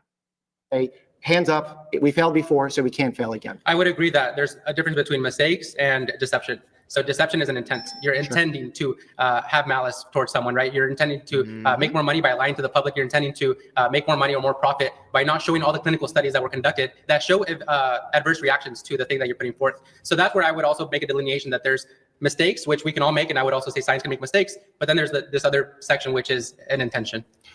How do you judge intention? That's the thing is with these kind of companies, we have to assume good intention. All right, sorry, you've been voted out by the majority. Thank you. I appreciate it. You can judge intention by looking at past behavior and looking at present behavior and assuming the obviously it's speculation, but because you can't read minds. But when people are lying, when people are giving conflicting information, remember that it was the right wing that was masking up first. And then it wasn't until the media flipped it around. Then it was wearing 2 masks. Then we have, the 6 feet rule, all of these things, closing beaches, putting COVID patients in nursing homes. All of these things were known to not be good options. And yet they were done. So clearly it's not just people doing the best with the best they have. There's an agenda here. And the fact that Dr. Mike here is ignorant of that, or maybe naive is a better word. I get it. Again, if you're going to be a doctor at that level this young, I think he's like 30, 32, something like that, and doing all this stuff, you're not going to have time to do the type of research that is necessary. But that also should speak to the fact that your confidence shouldn't be up there. Yep. Book it, gang. Hello, pleasure. All right, so we're still on vaccine immunity is better than natural immunity. Oh, did I not put that up? Or no, we already all disagreed with that. So knowing that there are side effects that do come along with the COVID vaccine, which is irrefutable, it's a risk management. And in any circumstance, if there's a risk, there must be a choice at all times. Would you? Contact said, I want to ask the doctor what he thought when Joe Biden said that if you get these vaccines, you wouldn't get sick at the State of the Union address. Let him answer, then ask him what he thought about it when we found out it didn't stop transmission. Bingo. That is the conversation that should be had. Bring him in because the anti-vaxxer is a political term. It's not a scientific thing. It is addressing science, but it is a political label. Oh, I completely agree with you. It's a risk management. And in any circumstance, if there's a risk, there must be a choice at all times. Would you agree with that? Well, there's always a choice. Well, I'm pretty sure he would agree that if somebody puts a pew-pew to your head and says you can do this or die, then technically that's a choice. But that's not really what we mean in general when we talk about freedom and choices and liberty and stuff like that. Come on, man. Must be a choice at all times. Would you agree with that? Well, there's always a choice. Well, there wasn't a choice September 9, 2021, when Biden instituted the OSHA mandate with all federal employees and every business over 100 employees. Well, yeah, you could just choose to leave your livelihood and not be able to feed your family. Which you deserve if you don't listen to the science. Would you agree with that? I still think it was a choice. So then you go, okay, was it a fair choice? Okay, if you think it's a fair choice, why was it a fair choice? This is why it's so fucking important that we do these things. Because you're going to be eventually, maybe not on Jubilee, but you're going to be in a situation where being able to articulate why you believe what you believe is important on some level or another. Is it going to be about money? Probably not. Is it going to be about relationships? Most likely. Is it going to be about the justification that other people are giving you shit that you didn't ask for, and now you're just defending yourself? If this is all you can do, then that shit is going to land right in your lap. You have to be able to articulate your position. You have to be able to move on the fly and understand where you're going, what point you're trying to make. He was trying to make a point about the OSHA mandates did not leave a fair choice. But of course, technically, it was a choice. But instead of drilling down on that and really getting to the heart of the question, do you think that was a fair choice? Because he's just saying, yeah, it was a choice. Then you abandon ship. You're never going to convince anyone of anything if you can't stand on fucking business. Stand on fucking business. Any film said, did everybody have informed consent when they were forced to get it? Did everybody have informed consent when they said that twice, but yeah, were they informed of all the side effects? Of course not. Of course not. But there's still a choice. When you say it wasn't a choice for all the service members that were a part of the military that refused the vaccine, yeah, you could just leave. They were dishonorably discharged. Did they have a choice? They had a choice. Was it a fair choice? We asked and answered. Yes, he believes that's a choice. And technically, that is a choice. And what was their choice?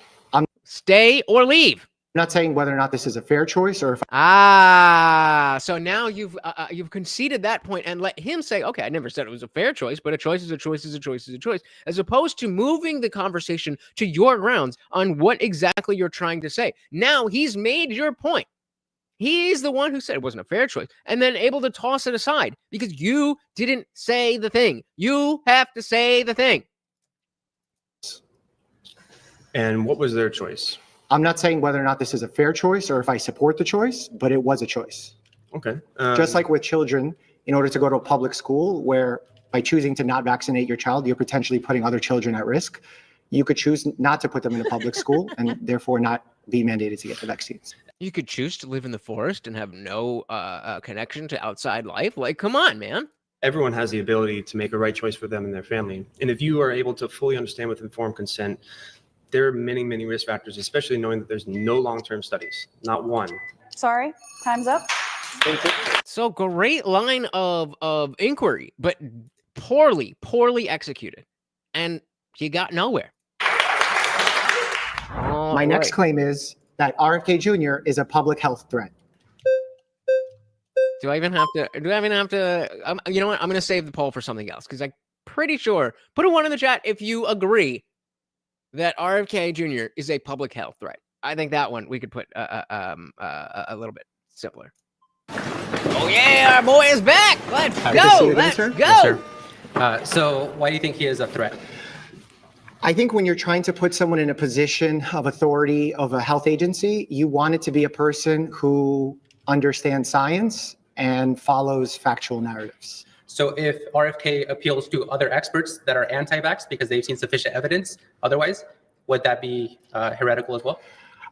I think that RFK stances of why he's a public health threat go past the anti-vaccine stances. He's made public statements that he wants to fix our food. How dare you? HIV doesn't cause AIDS, that poppers, which I mean, in the same way that we were talking before, HIV is a prerequisite, but a causal factor has not been proven. is a party drug or a recreational drug that people use is really the reason why AIDS exists. That is not someone who clearly understands science, and I don't want them in charge of a health agency. Okay, assuming he does become head of the health department, wouldn't he now technically be considered the expert, not an expert, but the expert? This is why semantics matter. He's the expert. He is the expert. You got to trust the expert. Mammy said, I wouldn't consider it a choice. You can't force people to choose between livelihood and vaccination. That's coercion. At the very least, it's implied expectation, and if they're not met, repercussions. Exactly. And nobody thought to go down this road. Mr. Nine said this is yet another thing he's not well informed on. Many states have exemptions, and that's going to be a common theme that he is. I'm sure he's a great doctor. I'm sure he's a great family doctor.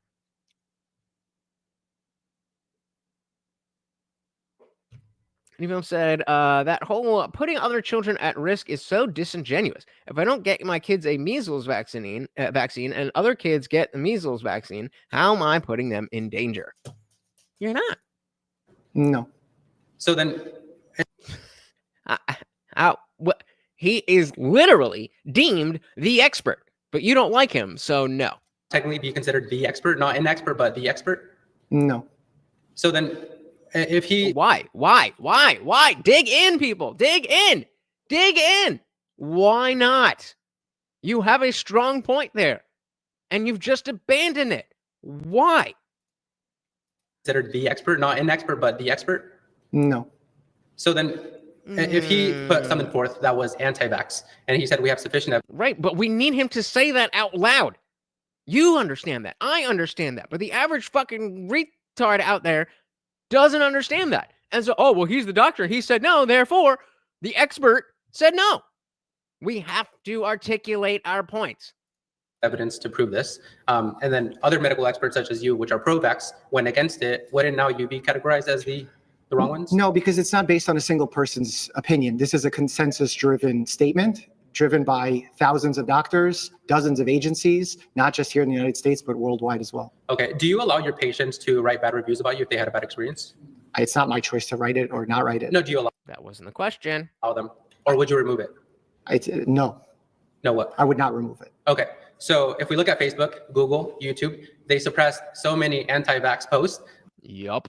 Fact check saying Facebook and other social media platforms banned anti-vaccination advertisements and removed posts related to what the platforms considered misinformation during the height of the pandemic. Keywords, what the platforms considered misinformation because the FBI straight up told them to. Or with Zuckerberg, it was Biden's administration directly. Legitimate declarations of they were injured, serious deaths. ABC News went on Facebook and they posted a simple question. Who do you know or yourself that was seriously injured? Hey, again, what are you doing? What are you doing? Why are you raising your flag here? What just was said?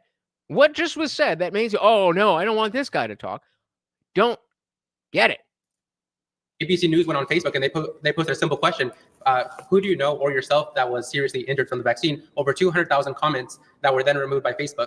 Mark Zuckerberg just went on Joe Rogan and he said that Joe Biden, the Biden administration, forced them to censor people. So if someone really believes in their product, why would they do mass censorship to hide it? I'm a fan. Because, the misinformation from the right and Trump, that's the problem. So no, Dr. Mike's not going to go down this road, but it's an interesting, very interesting question. If someone really believes in their product, why would they do mass censorship to hide it? I'm a family medicine doctor. I have no idea why. Okay, exactly. You're a family medicine doctor. You have no idea. So maybe get off your high horse and stop acting like you do have an idea when you've just admitted that you don't have a fucking idea. You are referring to the experts, except the expert, and you have your beliefs, and you're going along with them, and you're not willing to see outside ideas. They're censoring certain websites or not censoring certain websites. Like, that's outside of my scope. Well, that's outside of your scope, but just using logic, just using reasoning. You said you would not remove your patients as bad reviews. So why would we allow these experts to then remove them, those kind of critics? Last that I checked, no doctor removes patient bad reviews. No doctor goes on and deflection, hides comments. I mean, maybe they do it on an individual level, but not on a systemic level. Okay. I would just say that. And again, okay. That's not what I was asking you. I was asking you why there would be pressure on these huge mega corporations to do that, not individual doctors. RFK Jr. Does appeal to other experts that even if they're vaccine skeptics, they put forth legitimate studies that would be antithetical to the pro-vaccine studies. So you said earlier, like misinformation. I would ask, who is the author of misinformation? Who is the author of misinformation? Yeah, so misinformation, first off, is predicated on the fact that there's right information. Right information is going to be predicated on the fact that there's absolute truth. Does science state absolute truth? There's no absolute truth, period. Right. In fact, there's a great book that I recommend everyone to check out. It's called The Half-Life of Facts, to see how what we consider now a fact, how quickly it could change. And in science, what I consider someone who would be a good fit and not a public health threat to lead the agency is somebody who agrees with the consensus. Someone who's aware that facts can expire, they can change, they can adapt, but they have sound logic as to why they make those decisions. So someone exactly like RFK Jr. And they don't make statements carelessly with bad information, knowingly bad information. So if truth So like RFK Jr. is provisional, this means that science, that right now you can be pro-vax, and next year when you see sufficient evidence, you can be anti-vax, correct? You could. Okay, perfect. So if there's no absolute truth within this realm, I don't know why we should completely rule out RFK Jr. and the other experts that he could appeal to.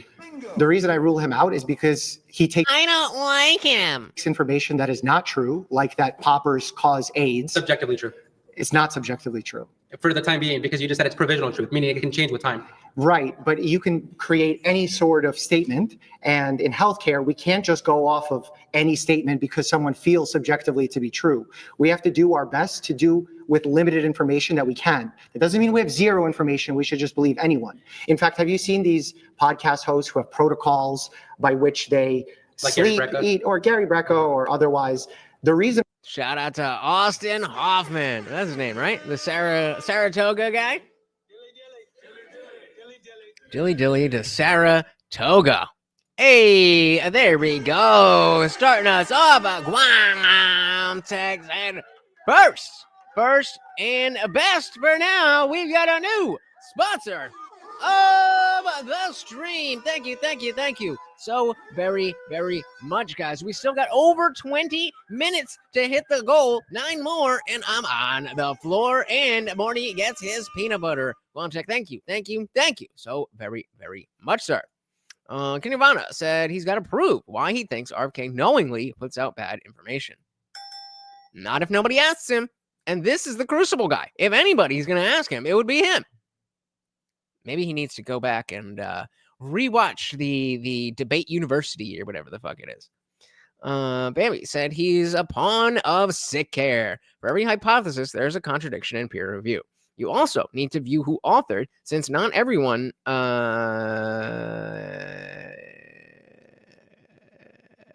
you gotta the authors matter. By which they Like sleep, Gary Brecka? eat, or Gary Brecka or otherwise. The reason why I don't subscribe to their protocols is because anyone can make a claim about anything, just like RFK does with these statements. Until someone backs up these claims with good, substantial evidence, and It's almost like there's a political reason not to do so. Exactly like we saw with Dr. McCullough and Dr. Robert Malone. And you would be aware of these societal factors at play if you knew a little bit more about the politics of it. Being a doctor doesn't mean you know everything.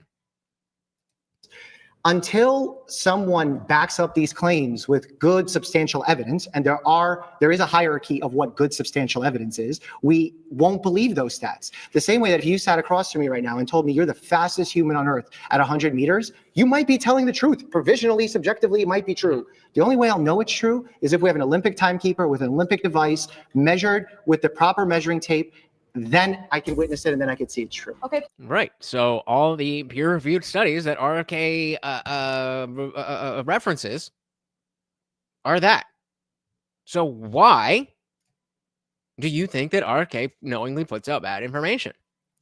Like said, as good as the tactics Andrew Wilson teaches are good for debate, they could definitely benefit from aging a little emotional intelligence. Not his style, but it would help with the scruffy conversation. What's the scruffy conversation?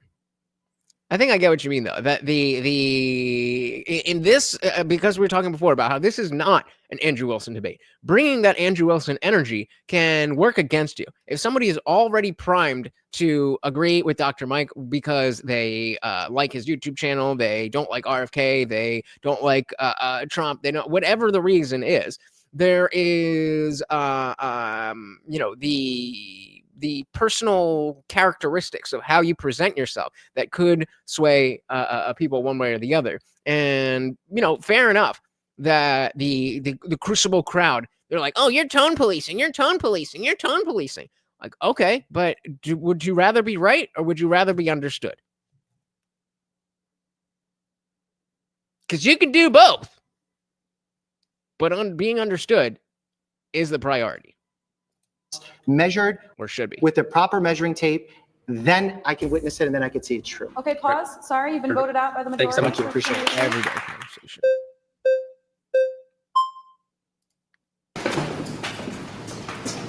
Oh, Mophead is back. Hello again. Hello again.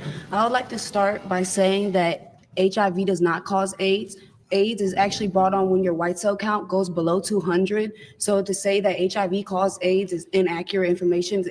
Even the fact check. So I've read the first sentence here, but you cannot get AIDS if you are not infected with HIV, which would make it a prerequisite, not necessarily a causal factor. HIV can infect and destroy immune system cells until your body is too weak to fight off diseases. AIDS is the final result of HIV. People with AIDS have very low white blood cell counts. So I have not done any research on the direct connection between HIV and AIDS, but I have heard this, in passing. But one way or the other, I've never understood why we would talk about HIV and full-blown AIDS. It's like, if it's one disease, if it's the same thing, then let's call it the same thing. Like we have, not diabetes one. How do they characterize diabetes? Not type 1 and type 2. So you could say you have type 1 HIV and type 2 HIV is AIDS, or type 1 AIDS, or whatever. But it sounds like the HIV is the virus that destroys your immune system, and because of the fact that your immune system is destroyed, then the AIDS can take place. Again, I am far from well read on this, but it doesn't follow even by what the fact check has said. And he said, within the hierarchy of good information, what checks and balances are there to counter inaccuracies intentionally published, like the climate narrative pushed by Kerry, a non-expert, or the completely fake papers pushed by James Lindsay and Peter Boghossian. It is clearly an issue with the peer review standard itself.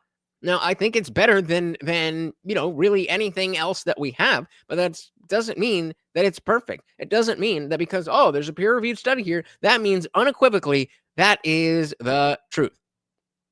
It just doesn't work like that. Goes below 200. So to say that HIV caused AIDS is inaccurate information. Actually, when your blood cell count goes below 200, I do agree. Some things he says is skeptical, such as climate change is real, when we know that there's weather manipulation weapons and patents. However, majority of what he says about vaccines is true. When dilly to throw in that little one in there. Let's not forget, RFK is a Democrat. There's so many, have you heard of Dr. Teresa the military doctor Teresa Long? No. She said, of course, said that spontaneous abortion went up 300% in the military after they mandated the vaccines. There's been several doctors that have came out and spoke of the adverse reaction. So again, instead of just listing off things, put it back on him. Put it back on him. So you're bringing up this claim about abortions in the military after the. So throw that to him. Now you're just talking. So how is it that vaccine skeptics there we are the go. villains when some of the top doctors, some of the doctors that help create PCR tests, some of the doctors that have worked on vaccines have came out and said they're unsafe and we should not give this to our family and friends? How is it that he's a villain? How are we a villain if some of these vaccine creators and scientists are the ones saying we should not get? Is there anything I could say today that would change your mind? I'm just And- asking. Cove. Is there anything she could say that would change your mind? Maybe that's not what we're here for. We're here to discuss our opinions and let the audience, us, decide who we want to trust. Cope. We should not get. Is there anything I could say today that would change your mind? I'm just asking your opinion. I'm asking you a question. Probably not, because I actually read and study. Well, if I can't change your mind, I how? just want to know your opinion. Yeah, so I would like to give you my knowledge, my experience, and what I've seen in the hospital system. But if you're telling me right now, no matter what I say, you're not going to change your mind, is there any value to that? Well, I like to. Of course there is. That's why there's all those fucking cameras and 19 other people sitting around you in a circle. Study everybody's opinion. I don't like to just say I believe this and not further investigate everybody else's opinion. But when studies show the unvaccinated are actually healthier and the vaccinated are the ones that are getting COVID and dying and getting heart problems, and over 100-something athletes that got the vaccine got heart problems after being perfectly healthy, I think it's unsafe and actually more so villain-like to say it's so safe and call people that are anti-vaxxers skeptics when over 100 athletes that are perfectly healthy or injured, over who knows how many in the military cannot have kids, or See, why is that bringing flags? have had a spontaneous abortion or everything because of this. So I feel like it's an unfair statement to say he's a villain or he's unsafe, but then continue to say you believe the vaccines are safe and effective when millions have died or suffered from adverse reactions. So I'm just trying to understand your perspective. There you go. Throw it back on him. And one said, why is this guy wearing his doctor uniform? That's it. It's more of a YouTube thing than anything. So if you watch any of his YouTube videos, he's always in the same way. I was wearing this. My question for this guy, Dr. Fauci said that he was the science. Is Dr. Fauci the science? Those are the questions that should be presented. Bring it back into the political realm, because you're not going to have more medical knowledge than him. That's not what this is about. It's about the political aspect of these medical decisions. So the science, the maybe this, that, or the other, but bring it into the realm of bodily autonomy, bring it into the realm of religious exemptions, stuff like that. That's what this should be. But this is the difference between somebody who is anti-COVID jab and just a straight up anti-vaxxer. Yeah, my perspective is, if you, like, the American Medical Association put out that over 90% of doctors got vaccinated. There's no epidemic of doctors having negative outcomes, dying at alarming There's rates. saline shots as well. So this is a perfect opportunity to bring up, okay, maybe the majority of healthcare professionals got this, but there absolutely was an epidemic of nurses and nurses specifically, and I think it was ER doctors specifically quitting because they would not take the jab.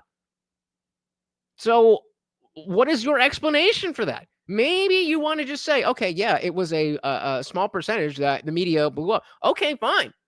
But have some reaction, have some thing. Well, there was a doctor in Australia that came forth and said that at least 10% of the vaccines that were going out were saline shots.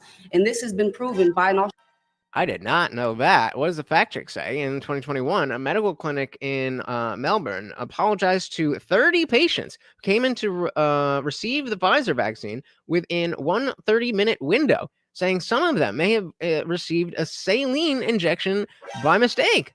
There is no evidence to suggest that 10% of vaccines administered anywhere were filled with saline. Okay, but that's because they're not reported.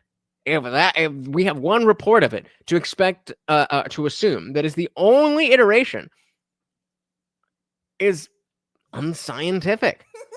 Film said what he is saying, 90% of doctors that decided to stay at the hospital got the jab. A bunch of them left.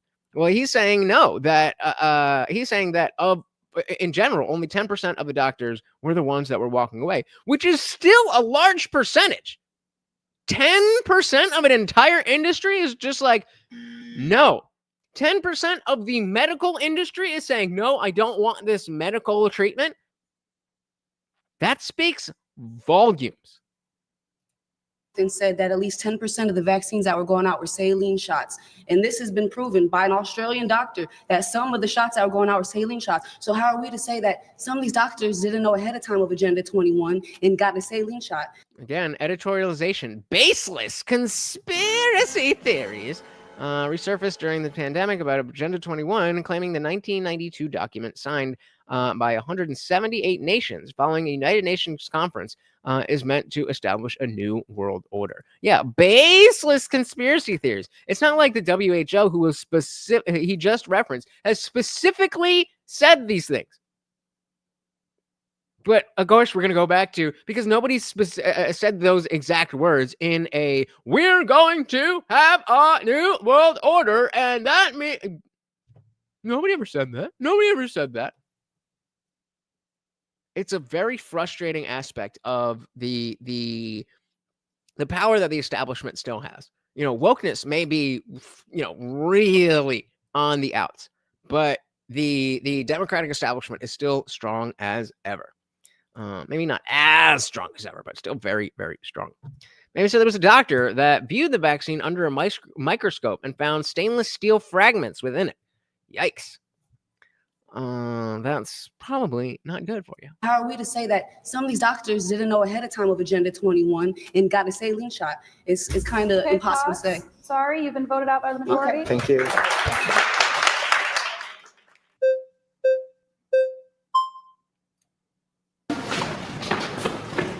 Mr. Mike? Yes, hi, how are you? Dr. Mike.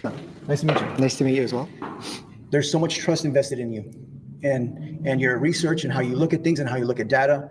So I imagine you have a mountain of stuff to look at. When you mentioned the RFK thing, right away what got in my head is like, I don't know nothing about him really, but I know he was a Democrat. If I'm not correct, He ran as for president as a Democrat. Okay, so that's why that was a big thing when he transitioned to shaking Trump's hand, right?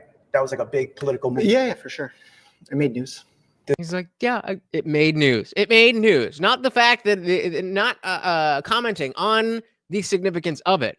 Commenting on the fact that other people, other authorities in what is political, it made news. These little things really, you have to listen to people. They tell on themselves. Shaking Trump's hand, right? That was like a big political move. Yeah, for sure. It made news. Does that have a bias thing if you don't like Trump? No. So what's interesting about this anti-vax movement is people are very quick to label it left, right, center. It's not. If you look back at the history of... It is, though. You may not see it that way because you're not engaged in the political discussion, but it is.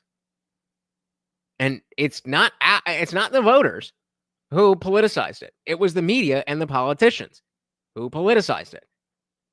So if you want to take the idea of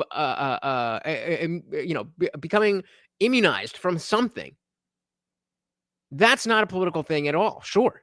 But when we're talking about the position of being an anti-vaxxer, we talk about RFK, absolutely that is political. There is no question. Sure, said about if I don't know. What do you mean?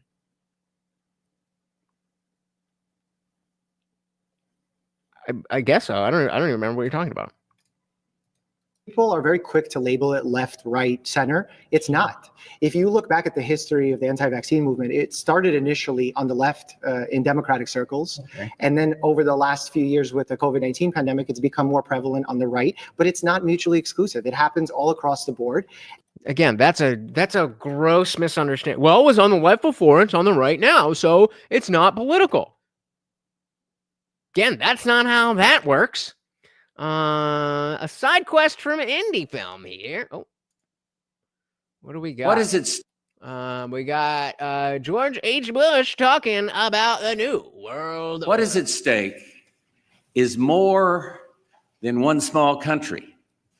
It is a big idea, a new world order where diverse nations are drawn together in common cause to achieve the universal aspirations of mankind, peace and security, freedom, and the rule of law. And this is from, where's the thing here? 1991. 1991.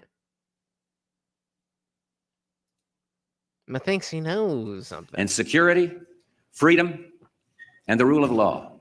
So I say we must clean the house of white America of racism. Americans who are in the white majority should be proud to stand up and be heard denouncing the sort of racist rhetoric we heard on that tape, so loudly and clearly denouncing it that our black fellow citizens can hear us. White racism may be black people's burden, but it's white people's problem. We must clean our house. I'm going to assume only the first part was relevant, but anyway, moving on. Yeah. Yeah, Guamtech, I mean, unless I was like, don't talk about this, then I don't remember what I'm talking about or what you're talking about, so it can't be that secret. Kelly Green said, it says Novus Ordo Seclorum on your money. What does that mean? Pandemic, it's become more prevalent on the right, but it's not mutually exclusive. It happens all across the board. And I empathize with you as a new father, how difficult it is making this decision, hearing all these statements. Right, political statements. Because if you were just hearing the science, then it wouldn't be that hard. You just go with whatever study makes sense. It's politicized. Because ultimately you have to decide what to do. Yeah. And if you choose to get the vaccine or you choose not to get the vaccine, both of those carry consequences. Yes, I get what you're saying, but to call me a villain, even though I haven't been a villain before, I've been an incarcerated person, to put me. Oh, okay. I misread. I misread what you were saying. I thought you were saying, is it, are you okay with me sharing what you said about your family members? So, yeah, no, talking about Papa Lutch here. He was not necessarily like, super heavy on the jab. When in the first iteration, we were laughing about it together. Surprisingly, when the Delta variant came out, he was like, hold on, this is serious. That being said, he was still over 70 at the time. And so it made a lot of sense for him to him and my mom to get the jab because they were in the risk group. But he was never for mandates or any of that stuff. It should always, in his opinion, have been a choice. New World Order. There it is. But to call me a villain, even though I haven't been a villain before, I've been an incarcerated person, to put me now as a villain as I'm trying to be a protective father to the tribe that I'm entitled, that I have, sucks. This really bothers me. Based off my statement, I would never call you a villain in this situation. I think you actually fall into the victim part of the situation. Okay. The villain of the situation is more with this claim about RFK Jr. when he knows things to not be true, and he again. You've claimed that he knows them not to be true. How can you make that claim without any evidence? If you have the evidence, give us the evidence. Of the situation is more with this claim about RFK Jr. when he knows things to not be true and he uses that for personal gain or otherwise to progress his career. I don't think that's what you were trying to do, so I don't think you're the villain in this situation. So this is MC9 said, I get that the anti-vax rhetoric has become political, but Dr. Mike is correct that anti-vax crosses all political boundaries. That's not what he said. He said it's not political. He said it's not political because it used to be on the left and now it's on the right. That's a very different thing than saying it crosses all political boundaries. I completely agree with that. But to say that it's not political is a very different statement. This website that I think he's part of is called childrenhealthdefense.org. Have you heard of this? Yeah, it's his organization. Have you watched anything from there or looked at anything? Sure, I've seen clips. Okay, did you watch the unvaxxed video? No, not the unvaxxed video. Of course. I highly suggest to watch it. I mean, my concern is... And yet again, let me make clear that when I say, oh, of course he didn't watch this, I'm not like, oh, you're so stupid. I'm saying, of course, because of the fact that he was busy doctoring and YouTubing, you don't know about this stuff. Is You don't have the means to look at the data of the persons that are not vaccinated. And how would you know? Because they're not going to the doctor to check on you regardless. Bingo. So how can you say that there's not a better option if someone says, I don't feel safe for that? All this stuff mounts up on my decision to be like, dang, am I a villain because someone from the outside is coming in to just go ahead and try to change all these things? I mean, Okay, Yes, says Dr. Mike. I'm sorry. I'm gonna have to cut you off. You've been voted out by the majority. Thank you so much. I appreciate you sharing. Any film said, RFK, we need to do trials on all of these therapeutics and new vaccines to make sure they're not causing bad side effects. The left. Oh, okay. So, RFK, we need to do trials on all these therapeutics and new vaccines to make sure they're not causing bad side effects. The left. But they did a study in 1974 that showed there was no adverse effects. Well, I mean, if they tested it once, that's the science, right? I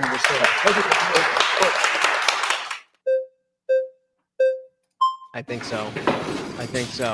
Unfortunately, it's like I want to get my 15 minutes. And so it's not about, is this conversation moving towards people understanding why we are against this vaccine or why we are for RFK or any of these things. I want to talk. I don't think this is the even if you're doing like 4 or 5 on one. And again, when I did the one with Andrew Wilson at DebateCon, it was a round robin. I specifically asked, I was like, the only thing I asked is that we don't have to run to the chairs. So there's only 5 of us, and then everybody just goes. Everybody has 5 minutes.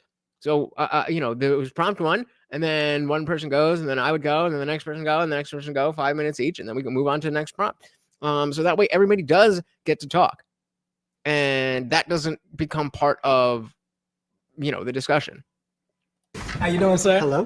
Good to see you again. Good to see you. So I just want to say there haven't been a lot of people in public health advocating for natural remedies or even talking about working out, talking about getting the fluoride out of the water, talking about getting the chemicals out of the food. So how could you say this when most of the problems that are facing this country, cancer, diabetes, heart disease, are really coming from all of these forever chemicals that are, yes, on clothes, but that even should be regulated as well. Wouldn't you agree? Yeah, I think that everything I mean, just don't buy it. RFK Jr. says is not necessarily wrong. The best analogy I can think of. Wait, what did he say? RFK Jr. says is not necessarily wrong. Oh, okay. The best analogy I remember this part. This is the second language part. I can think of is if I have a clock that's broken, it's still right sometimes, but it doesn't. Broken clock is right twice a day is what you meant to say. I mean, I'm going to wear it and call it a good clock. I love that. Have you been wrong before in your life? Absolutely. In your practice as a doctor? I've been wrong as well. And what I will say is all of us have the ability to atone. All of us have the ability to know new information. Yeah. And just like I hope that we can be able to trade information and look on the other side of the aisle and say, you know what, there are people who care about people. Yeah. And I want you to realize that that's what you're surrounded by right now. We're not only talking about ourselves in terms of our own well-being and saying this is my choice, but also saying there is a big issue in this country as it pertains to the children. We could just look at the children. And even if we talk about, once again, the vaccine aspect of COVID and how COVID wasn't affecting children, but yet all of these other issues are, and they got to grow up in this world. Also, the idea for me that we have all of the testing and all of the evidence for COVID is also false. So when people are— Sorry about that. Shout out to our sponsor, Tech. Guys, we did miss the goal, so no peanut butter tonight, but we are coming up on that 2-hour mark. If you would like to keep the party raging, guys, you know how to do it. Are skeptical, and people are like, people say the disinformation doesn't. I say the divine information doesn't, because they were kind of prophets when you look at it. If you look back at their old claims, a lot of things that they said came true. Even when we look at all of the things that Fauci was involved in, gain of function research. Nuh-uh. It was directed evolution. Everything going on in that Wuhan lab in China. There's a lot of things that we can say. So I would hope that based off of this conversation, you could at least have a little bit of heart to say, you know what, maybe RFK is not just thinking about his career. Right. But it's y'all's responsibility to get him there. You can't just expect that because you think that. You have to articulate a reason for him to change his mind, which none of you have done. Well, no, I mean, the last person was all right. But as a group, you guys have not been presenting claims. You have not been presenting ideas that he has to actually grapple with. Everything is just, well, the science says, the science says, the science says. Hey, shout out to Indie Film. The $1 Rumble Rant. Thank you, sir. And of course, a treat for Morty. Let's get him some food, guys. Let's get him some food. But he's actually thinking about people, and I think all medical doctors should do the same. Yeah, I think everyone in this room has been very charitable in speaking with me, and I actually really appreciate it. I'm here volunteering my time to try and just share what I've learned, my experience, my knowledge, what I would do if I was facing a dilemma with vaccinating my future child. And my goal is just to share the most accurate information, because when I started in healthcare and I was a resident and I was in my training, the amount of negative things people were doing to their health, like a lot of the metabolic things that you've discussed, like the lifestyle choices, were largely due to other people misinforming them or making miracle promises. Like almost like doctors saying cigarette smoke is actually good for you? Or the food pyramid. I must not say, God, I wish I was in there. How many times have I pointed out a fact that he is unaware of? Too many for us to take him seriously. And again, as a doctor, if I had kids, and I wanted to bring them to somebody, then I would be perfectly fine with him being my doctor. But you're gonna have to listen to some shit because you don't know about this shit. And maybe I let you know everything that I've learned from doing my own research, the most horrible thing in the world. Maybe I give you all of that and you're like, oh, okay, well, I didn't know that. But now that you've told me that, my conclusion of XYZ still stands because of ABC. All right, cool. As long as you're aware of the issues that I have and you can confidently and accurately address those concerns, then we're good. But if you can't do that, which clearly you can't, then we all have reason to be exactly in the position that we are. I'm very interested to see what the comments say here. Exactly. In fact, everything that we're doing in healthcare right now, like 50% of it over the next 100 years will be found to be ineffective. Any film's like, I'm just here sharing what I've learned. The nice sales guys at Pfizer takes me out for nice dinners and golf outings. So supposedly, they're not allowed to do that anymore. Supposedly. Shout out to our boy, Funk Master General, with the 10 gifted memberships. Oh my goodness. Let's get Morty his treat there. Thank you so very, very much. Shout out to all of you who just got a membership. Make sure you click the link at the top of the chat. Again, guys, it is free to join the Discord. 24/7, we're in there hanging out, having a great time, having interesting conversations with people you might not agree with, but that you will definitely respect. Definitely come join us. But if you've just gotten a membership to this channel, it opens up the full thing, including the after party, guys. As soon as we're done here on YouTube, we are headed over there where we don't have to worry about any YouTube censors, and you are not stuck behind your keyboard. You are actually on screen with me and everybody else, guys. It is a good time. Definitely come and join us. Hey, shout out to Gabriel. What is good? What is good? Another one of the people that was part of the Andrew Wilson debate. He can say for sure we were there. We did it. So do you know when the date of the release on that thing is? No, I don't know. About 2 or 3 weeks ago, I asked Uncensored America, who's the main people who were doing that. I asked them, and they said it was still editing. I mean, debate was like 2-3 months ago, so I don't know where it is. But Gabriel and I were there. We were in the trenches trying to argue with what's his face, Andrew Wilson. And man, it's good to see you, brother. It's good to see you. We definitely had some interesting conversations. Shout out to Gabriel. Welcome to the party, sir. That we're doing in healthcare right now, like 50% of it over the next 100 years will be found to be ineffective, or there's going to be something better. And we'll go back to nature, right? And some of it will go back to nature. Like going back to nature sounds really good, but there's also a little bit of a fallacy in that. So like in nature, people walk barefoot, but we don't choose to walk barefoot because we don't want to get tetanus infection from the floor and get cuts on our feet. I mean, I have a friend from college who only ever would walk around barefoot. There's and all of these chemical-induced floors that we're putting, all of these bleaches, these things that are exactly forever chemicals in our watch bands. But grounding is a thing. Earthing is a thing that has proven to help with. So how do we balance a healthy lifestyle of being outdoors with modern science? Is where we. I think we can do it, right? Yeah. Because allopathic medicine did rule out. Once again, I think I brought up the flexible. I'm not an right? allopathic physician. How wild is that? I'm an osteopathic physician.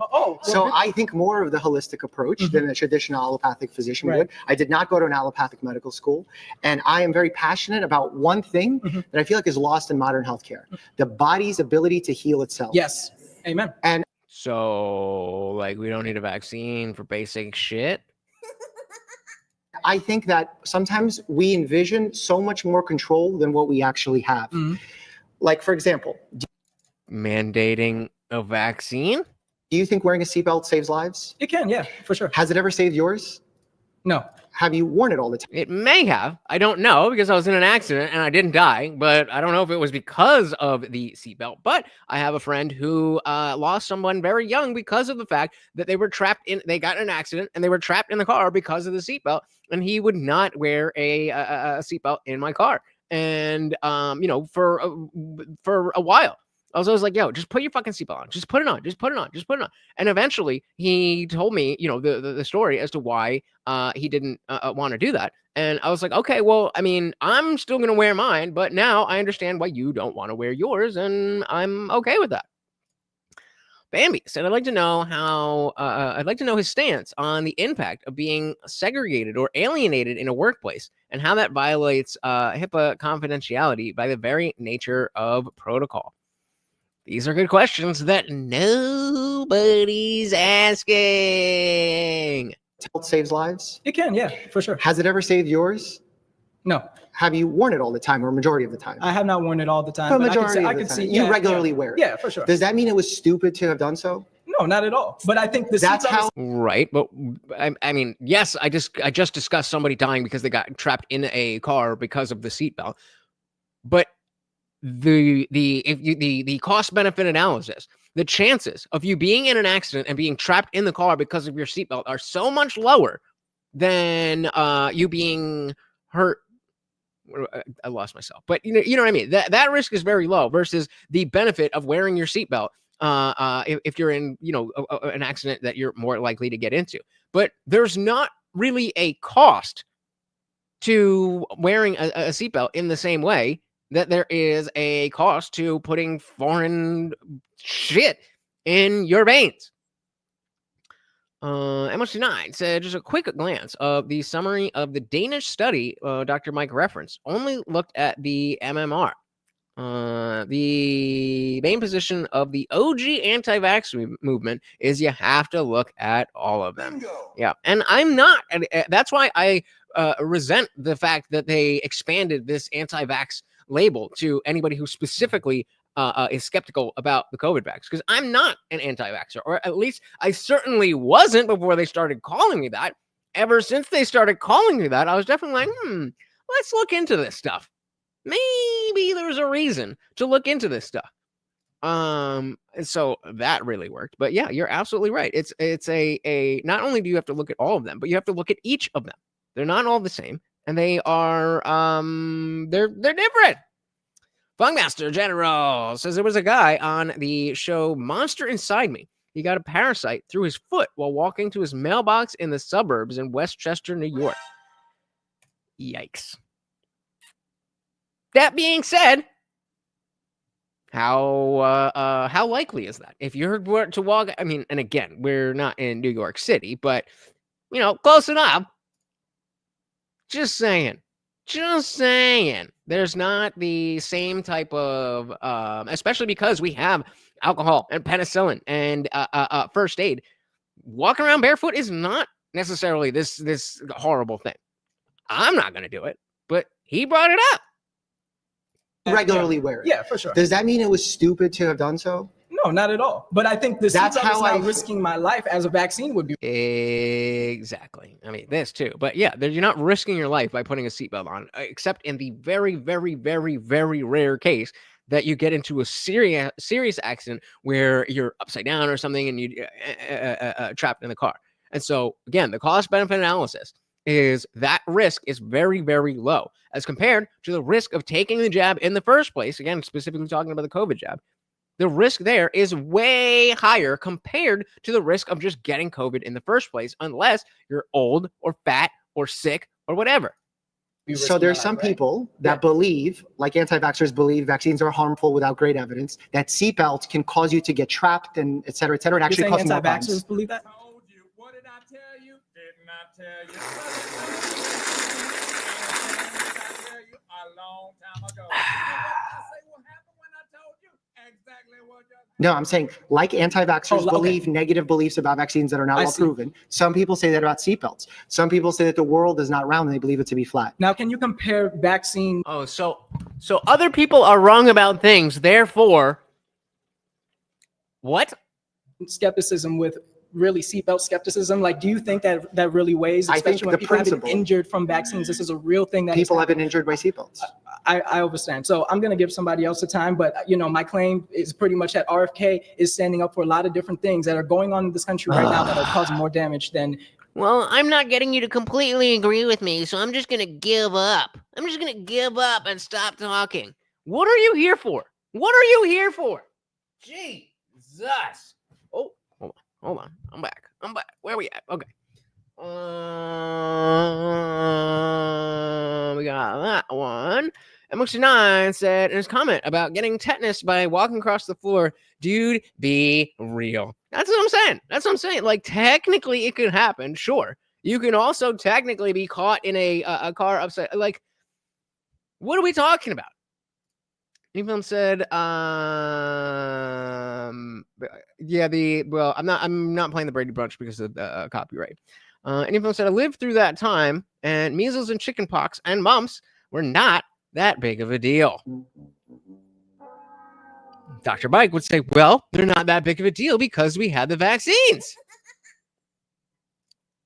Maybe he's there for the free coffee and donuts. I mean, apparently. It's the free coffee and donuts and the desire to just spew beliefs.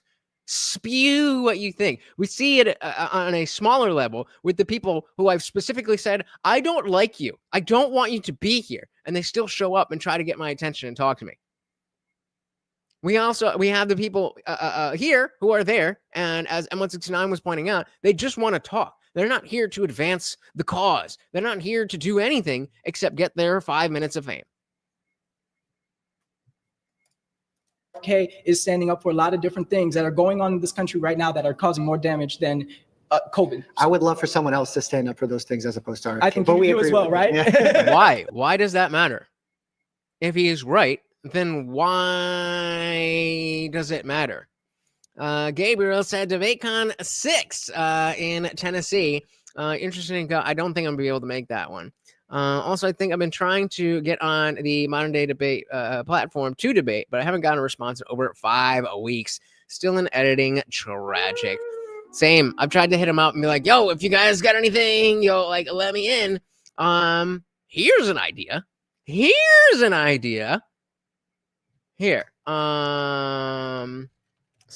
Gabriel, send me an email. And maybe if we present them with gmail.com.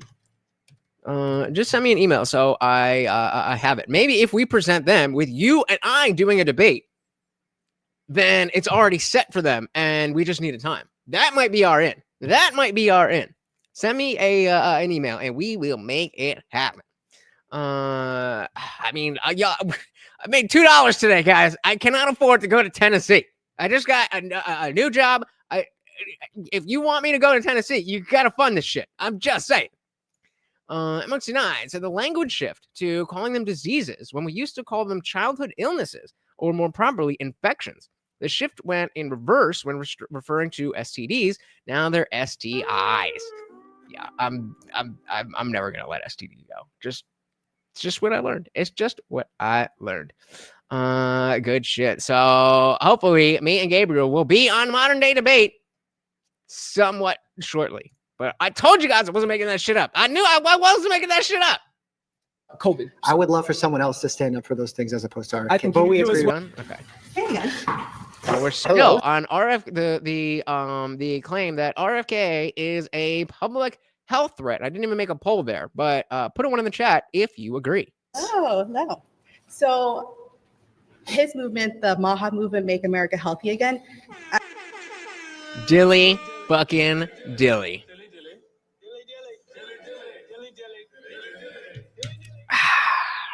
How dare you?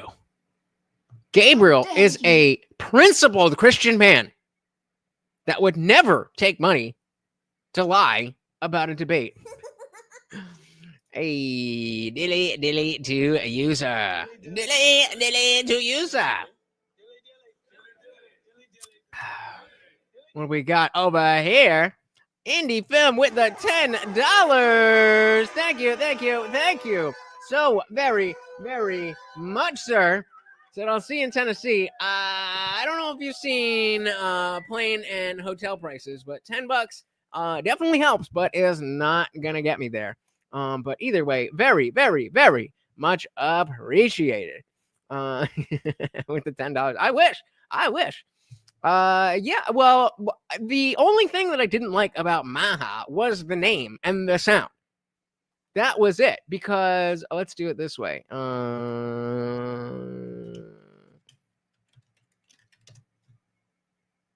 It's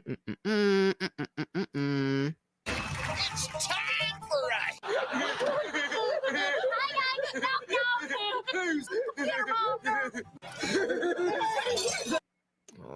Well, come on, give me a MAHA.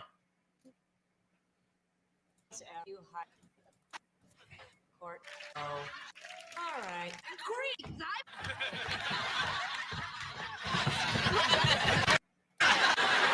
I promise. Eating corn. Could you wait till I'm... Oh, did we get it? No. Cobb. Hush. Oh, you weren't even... Want some corn? No. Cobb. Hush. Yeah, that's the issue I always had with it. So okay, I can do that, but we also have gas money, and then what am I doing with Morty? It's not as simple as just picking up and moving. I mean, okay, yeah, I'm down, but I still need a place to stay. I still need a place for Morty. I'm down. If you guys want to fund it, I am absolutely down to go. I would happily go to DebateCon 6. But if that's what you want, then we're gonna need more than $12 for a stream. If not, that's totally fine. Like I've always said, this is a free show, but it is what it is. So his movement, the MAHA movement, Make America Healthy Again, as a mom and as a woman, it speaks to a lot of people because, especially as a nurse as well, and seeing the chronic disease epidemic in this country, we spend more in healthcare than any other country. We're more medicated than any other country, but yet we're not healthy. And I don't necessarily always agree with everything that RFK Jr. says. I mean, Thank you again, Indie Film and Funkmaster, our co-sponsors of the stream. Yep, poor Amanda Bynes. Planes fall out of the skies. Yeah. Well, again, we've seen the numbers. There are less 2024 and 2023 at this point in the year have had more plane crashes than 2025. It's the media. Not healthy. And I don't necessarily always agree with everything that RFK Jr. says. I mean, I don't agree with my husband on everything, and I willingly chose him, let alone some random politician. Fair. So I could see why you could probably disagree with it, but I think he speaks to something to a lot of people. He appeals to the parent. He appeals to just the everyday American. They want to go back to a more natural way of life. And that's what I think. I disagree with that claim that he's a threat, because I think his intentions come from a good place. He's not necessarily anti-vaccine, but he wants safe vaccines. Yeah, so I'm pointing out that I think RFK Jr. is a threat to public health, and you're... How? By saying things that he knows are wrong? How do you know that he knows they're wrong and not just things that you don't like? But again, that's on everyone in the circle and not on mic to say that. It's their job to challenge him. They're pointing out reasons why he's good. And I think there are legitimate reasons of things that he says that are valuable that should be addressed. He said a lot of things that I think risk children's lives in the future. I think such as by potentially getting rid of vaccines, increasing diseases that were once extinct coming back is extremely worrying to me as a primary What, like the 3 cases of measles? care provider. Okay, pause. You've been voted out by the majority. Please Thank you. I think this is actually the worst episode of Surrounded that we've seen, where people are just raising flags because they don't want the guy to talk, and it makes me wonder if this is going the same way of Love is Blind. If you're not familiar with Love is Blind, it's a Netflix reality dating show where there's 3 different phases. The first phase, you're just dating in the pods. So you're in a room and you can't see the person, you can only hear them. And people get engaged based on just talking to each other in the pods. Then they go on vacation together. It's like a honeymoon. And then they go back into the real world. And what the fuck was I just saying? pause. You've been voted out by the majority. Please proceed. Thank you. That, in season 1, season 2, season 3, Love is Blind was great. There was people there who just wanted to find love and they didn't care about what people looked like. Now, this show has gone through the shitter because it's just about people who want to get on Netflix. There's all these podcasts and opportunities after one of the worst characters on this last season of Love is Blind, which was terrible to watch, got a spot on another Netflix dating show. So I wonder if Surrounded is the same thing. Gabriel said, if I'm going to DebateCon 6, I will be debating I traveled to Tennessee, 14-hour trip once, right? Hotel cost money plus down payment is crazy. I'd rather sleep in my car and save money and a gym to shower. Yeah, I hear that. I'm a little too bougie for that. Like, I need outlets. I need TV. I need Wi-Fi. I mean, coffee would be nice. All that shit. But even so, I mean, I have no problems. Like, let's say they're holding the convention at like a Sheraton or something. I have no problem with staying at a Motel 6 down the street. Especially if I could bring Morty. That's really the biggest thing. Because I mean, I could afford to go if I knew it was going to be worth it in terms of building up the brand and the channel. But I don't know that. And yeah, so I mean, we'll see. When is it again? When is the BigCon 6? Did you already say that? Yeah. When exactly is it? Bambi said, this is true. Just because advancements exist doesn't mean they need to replace all natural methods. Agreed. M169 said, RFK Jr. was an environmental attorney. Attorneys in general get good at reading scientific data. He's a specialized attorney, and they get very good at analyzing data. Yeah, but he says things that I don't like, so he must be bad.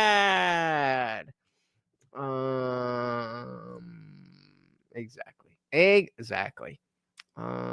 Well, hey, yeah. I mean, I'm really down. Okay, so they don't have a full date yet in the fall. I mean, it's possible. Should we start? We'll start a fund.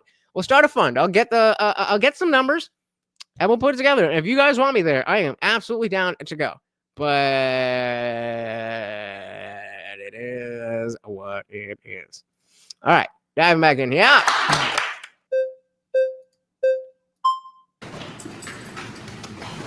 Hi. Hello. Again. Okay. RFK Jr. Oh God, I remember this girl. Has been revealing so much of what we have been needing to know about health. And again, like you were saying, some of the things that have been hidden from us. I mean, I'm a YouTuber, right? I have a YouTube channel. And when I talked about the vaccine, I was censored. And he wants to bring back the freedom of speech. He wants to bring back the power of the people. And we have been really just oppressed by Big Pharma and by the government. And we want our freedom back. And even my friend, Liana Warner-Gray, she is the author of The Earth Diet. She had cancer right here, a tumor. And the tumor. She got healed through organic foods. She is a huge promoter of RFK and MAHA. And she talks about how this is the way to heal the world, is through the natural medicine of God. God gave us everything that we needed. The reality is, oh, honey, this is not going to go well. This is not how you talk to a doctor about vaccines. This is not the way to go. This is not the way to go. Funk called it. Shout out to the Dinkus Nose. Welcome to the party. We are trying to determine whether these people have good arguments as to why vaccines are not all they're cracked up to be, or if they're just sycophants just listening to the wrong people. You never know. MX9 said he, being RFK, also took on and won against Roundup. That's a big one. That's a big one. if we don't get vaccinated with Jesus, we will face God on Judgment Day. Do you have any idea how cringe that sounds to a non-Christian? If you are trying to convince anyone of anything, never, ever, ever, ever, ever, ever say this. If we don't get vaccinated with Jesus, we will face God on Judgment Day. It's not just about health. It's about freedom of speech. It's about the government's trying to kill us. Even Bill Gates had, I think it was kind of like a TED Talk, but he had like, a talk where he said, yeah, they're all like, bitch, you crazy. Get the fuck out of there. We need to get the population down, and we're going to do a great job. Sounds like something a 12-year-old would say in front of the congregation. And listen, I personally am an atheist, but a lot of you are religious, and there's absolutely nothing wrong with that. But you got to get vaccinated with Jesus. Do better. Do better. MX9 said, this performance is why anti-vaxxers get a bad rap. I'd rather see him go one-on-one with Dr. Humphreys. Oh, I definitely would watch that. King said, I already got my Jesus vax. There you go. Amy said, yeah, girl, I agree with the sentiment, but she is not portraying it effectively. Shout out to Box. Welcome to the building. Very good to see you, sir. What does our fact check here say? In a 2010 TED Talk about how to lower carbon emissions, Bill Gates said, first, we've got population. The world today has 6.8 billion people. That's headed up to about 9 billion. He said, that's too many.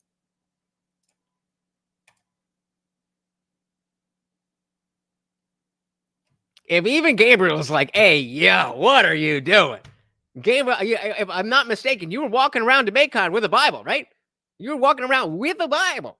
I remember you debating that girl that was with Atheists for Liberty, and she's like, no. I remember that, but this is not the way to convince people. Agree or disagree with the sentiment. This is not the way. He said, we need to get the population down, and we're going to do a great job of it. And you know how? Through improving vaccines, because we're going to lower the population that way. Okay, and you can find it. Pause. You've been voted out. Please return to your seat. Thank goodness. I forgot that guy was here. We saw him somewhere else. We've seen him in a previous episode. Hello. Hi, how are you? Nice to meet you. Shout out to, I don't even remember her name. I forget her name, but shout out to that girl. I mean, you know what? She was this high school girl that's high school girl that is a Atheists for Liberty member. And, she's as cool as I think she was 17 or 18.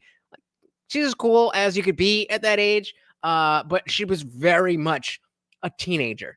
She was very much like, I'm going to DebateCon, so everybody wants to debate exactly what I want to debate when I want to debate. Even if they've already started a conversation, I'm going to inject myself and poke you and say, well, you listen to this. There's ways to not be an atheist, and there's ways to not be a Christian if you're trying to convince people. That girl we just saw is the way not to be a Christian, and the girl I'm talking about is the way not to be an atheist. Yep. I mean, it was bad enough for me when I first, had my my atheist rage, my militant phase. I was like 20, 21, right in that area, and it was obnoxious enough. But at least I had some understanding of human psychology and philosophy and other things. I don't want to shit on her too much. Like, she's a teenager. It is what it is. But yeah, okay, exactly what I was going to say. Good on her for going somewhere to get wider perspectives. Yeah, actually, we met at Dissident Dialogue. She actually went there as well, and again, cool for how cool you could be as a 17-year-old girl, but she's a 17-year-old girl. No, I mean, kind of, but she was pretty articulate from what I remember. It's just the entitled, you should listen to me because I'm right, because I've said I'm right. That's really my issue with it. And specifically when she was going at it with Gabriel, who, again, is a Christian. They were talking about, that type of stuff. I was trying to be like, look, I agree with you. I disagree with Gabriel about, the Bible this and God that. I agree with you, girl, but you got to tone it down. Because it's not about being right. It's about convincing other people that your ideas are worth listening to. If you're not doing that, then you're just yapping. She's Andrew Wilson's prime target for debate wins. Bingo. Exactly. You ever sent over by my email? Word up. 2v2. Yeah, I am down. So I'll check that. We'll connect over the back ways, and we're gonna bully them. We'll make it happen. We will make it happen. Oh no, Funkmaster's leaving already. No, but not without a gift. 5 gifts to be exact. 5 gifted memberships. Thank you so very, very much. And of course, every donation coming with a treat for Morty. Shout out to Dinkus, Psycho Picasso, Ed's Funhouse, Miles Kinslow, and Kerm. If you guys are not already members, you are now members. Again, make sure to hit the link at the top of the chat to join the Discord. Everybody should be doing that. It is free to join, but the members get a little bit extra. Thank you so very, very much, sir. Out sponsoring yourself. Hello. Hi, how Pleasure. are you? Nice to meet you. My name is Michael. I kind of bring some curiosities for you. So in 2010, my mother was vaccinated with the flu vaccine. And right after 3 days later, she received half of her face was paralyzed. And the well, she should have gotten a flu booster. It was really just the flu that was so bad. Obviously, right? Hey, shout out to KFT in the building. Welcome to the party. Very much appreciated. Can I say that? I don't know if I want to say that, but nothing much. Just hanging out with Dr. Mike, trying to see if he can justify the claim that RFK is a public health threat. I don't know. But either way, that keeps the party raging. Thank you so very, very much. Right after 3 days later, she received half of her face was paralyzed. And the doctor was actually expressing that it could have been a number of things. It could have been what she ate, whatever. But at the end of the day, she most likely believes that it was because of that flu vaccine back in 2010. Assuming, again, that we've had roughly 20 years of flu vaccine studies going around. So my question to you is, how is it possible that someone could potentially get Bell's palsy 3 days after she got a flu vaccine, which could have permanently allowed her face to be paralyzed for the rest of her life?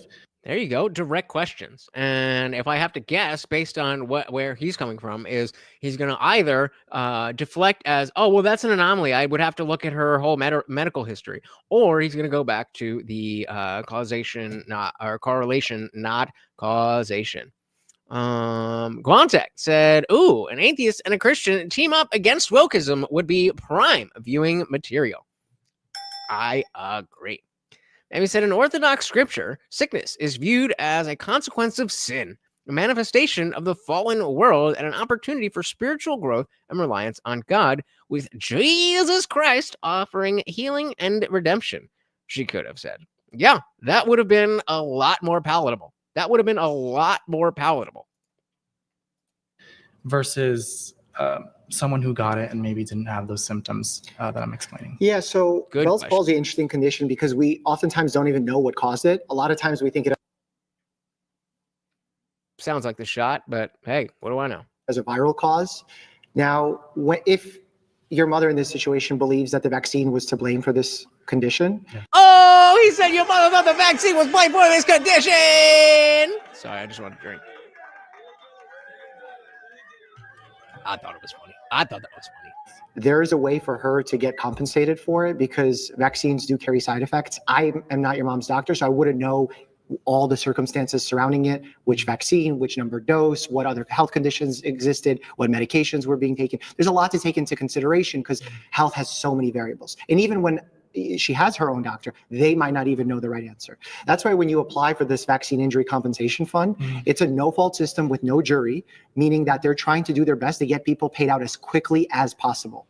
Because if you were to sue a vaccine manufacturer, it would take forever. It would take forever. KTC, I used to smoke weed with Bill Palsy.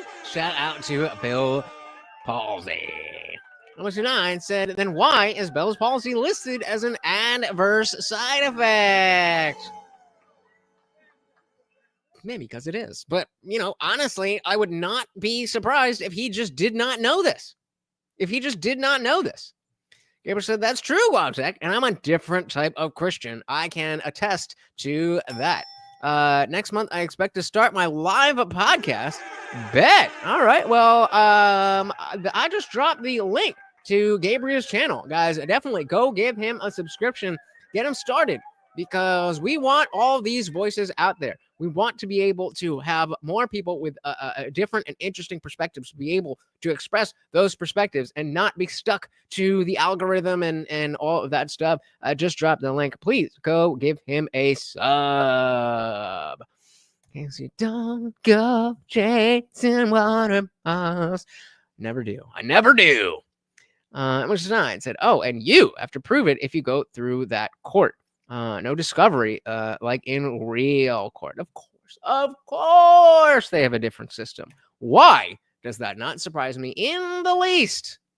Because if you were to sue a vaccine manufacturer, it would take forever. It would take huge sums of money for your mom to be able to fight that case. But by applying to the Vaccine Injury Compensation Fund, you're actually able to get payouts on average 2 to 3 years, which is much faster than going. Oh, all right. Well, send it to me in the email and I'll plaster it. I'll plaster it, bro. Through a full jury trial. So this is all to say that vaccine could have caused that side effect in your mother. I can't say yes or no, but if it did, she should be compensated. The fact that that compensation exists, I think, is a good thing. And I think it shows that we're honest that vaccine side effects absolutely happen. Now, the other thing I do want to kind of ask, is it true that you as a doctor, you follow a certain code of conduct? Sure. Do you ever say that there's things that you say that have to be political? I have been critical. Great question. Great question. And even said, of course, it would take forever to sue them because they're granted immunity from lawsuits. Also, if it's safe and effective, why would they be getting compensation from the government? It's almost like they're lying. And a young doctor is going to believe the establishment. Guamtech said, KFC, every time I hear that, I think of Michael Keaton constantly repeating TLC lines, even though he's never heard of any of those songs. You ever do a desk pop? You ever do a desk pop? Kevin, I did my first desk pop. The other guys, come on, man, the other guys. Anyway, said, also, if it goes to a jury trial, you're going to get a much bigger payout. Oh, there you go. That's the way to go. We got Lord Shadow Frost in the building. Welcome to the party. Got one of those Funkmaster memberships. Make sure you come through and take advantage with the after party. Welcome. So a great question here. Asking if he ever needs to be political. And of course the answer is yes. The real question is whether or not Dr. Mike understands that some of the things he says are going to be at least politically coded. Conduct. Ask, is it true that you as a doctor, you follow a certain code of conduct? Sure. Do you ever say that there's things that you say that have to be political? I have been critical of the CDC, the WHO. I've been critical of Dr. Fauci. I've been critical. Clearly not enough. To Dr. Fauci in front of him, sitting at interviews. All right, let's end there. Perfect. Thanks, guys. All right. So moving on to the next. My next prompt. claim is that anti-vaxxers are both victims and villains of misinformation. All right, so we'll throw this to you guys. Anti-vaxxers are both victims and villains of misinfo. Agree or disagree. This is an interesting one because it's not necessarily directly implicating anyone for being a bad person or anything like that.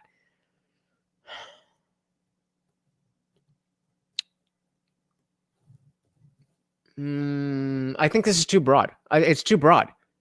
Because are we talking about somebody who is against all vaccines? Or are we talking about somebody who is skeptical of the COVID vax? I don't know. I'm going to leave it to you guys. Amy said no, because sharing personal experience is a right with free speech. Okay, but I don't think that applies. Because he's not saying that you don't have the right to spread misinformation. That's not the claim. The claim is that it is information. So the idea that we have free speech doesn't change the calculus of whether something is considered misinformation. And it also doesn't speak to whether you are both a victim and a villain. I think we could... I don't know. I got to see where this goes. Glomtech said, critical of Fauci equals asking him if he was okay with working with the Trump administration during COVID. Probably. I'm going to have to find that. We are definitely going to cover that. Maybe a members only. Sign up as a member. My next...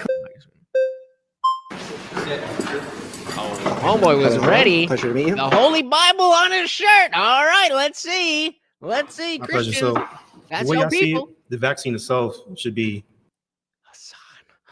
Hassan. The discussion, but we could talk about that. Yeah, I think the reason why I say it that way is that, for example, I believe you're a vaccine skeptic, and I think vaccine hesitancy, skepticism is warranted. But I think when you're an anti-vaxxer, you become an activist for spreading misinformation, and that makes you both a villain and a victim. Because that's not what anti-vaxxer means, either in the old definition of somebody like Jenny McCarthy or in the new definition. Nobody, or rather, it's not a requirement that you are saying anything to be an anti-vaxxer by any definition of the word. It's just a position that you hold. That I don't like that. I don't want to take that. There is no information, dis, or otherwise, in that statement. We said, right, but sharing experience that maybe impacts another's decision is the same thing as having reviews on your practice. Some may not be good, but they're not responsible for others' decisions. Again, I agree, but I'm saying the free speech issue is not directly relevant to his prompt. On the whole, vaccine deniers are victims, just like everything. A few loud and highly ignorant people ruin it for everyone. Fair enough. Even said, isn't he just saying that anti-vaxxers are stupid?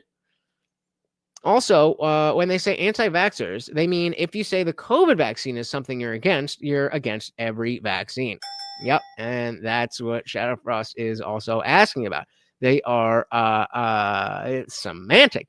Obfuscation. Speaking of which, guys, get your own semantic obfuscation mug, and we've got buttons and zip pouches. What the fuck is a zip pouch? We got magnets. We got all that stuff in all these different designs at TheIndianJesus.com. Get your very own official merch. TheIndianJesus.com. MLC9 said he's saying we didn't see the things we all damn well saw. So yeah, there is an aspect of, oh, well, you just didn't know any better. Maybe if you just open your mind and your heart, then one day you will see the truth. See what I mean? It's kind of condescending, isn't it? Yeah, Lord Shadowfresh said, not all vaccines are created equally. Bingo. Well said. You become an activist for spreading misinformation, and that makes you both a villain and a victim because you've largely been misled. So, the anti-vaxxer, would you agree that there's some reason for someone to be an anti-vaxxer? Absolutely. And a lot of times... Wait, I missed that. So I'll just go with Bambi saying, I'm looking at it like saying whatever you say is then being demonized for exercising your right. It shouldn't make you a villain just because you're anti and not pro. But that's not what he is saying. He is saying that he would also say that if you are promoting the idea that homeopathy is a way to treat cancer, then that is misinformation. At no point is he saying you don't have the right to do that. That's not his claim. That's just not what he's talking about. He's not bringing up the legality of you saying things. He's saying whether or not it is misinformation, and are you a victim or villain or both? So if we talk about homeopathy where water has a memory, and if you just put a little a drop of bullshit in it, then it could cure your cancer. And he would agree that absolutely you have the legal right to say that. You have free speech. What he would not say is that because you have the right to say it, that it is not misinformation.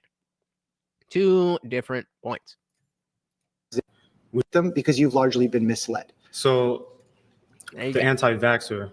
You can say that under the law. That doesn't make it not misinformation. Would you agree that? Well, it would have to be drink silver to cure X, but yeah.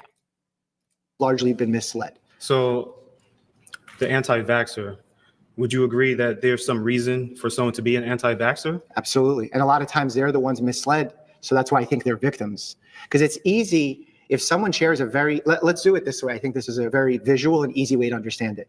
If there are two streets to cross to get to the other side of the road, and I've run 1 million people through this trial, and I saw that the sidewalk on the right is much safer than the sidewalk on the left or the street on the left. Mm-hmm. And someone starts spreading misinformation that the right sidewalk is actually so deadly, and they saw someone die and it was brutal, and they make it very powerful, and they start convincing people to cross on the more dangerous sidewalk.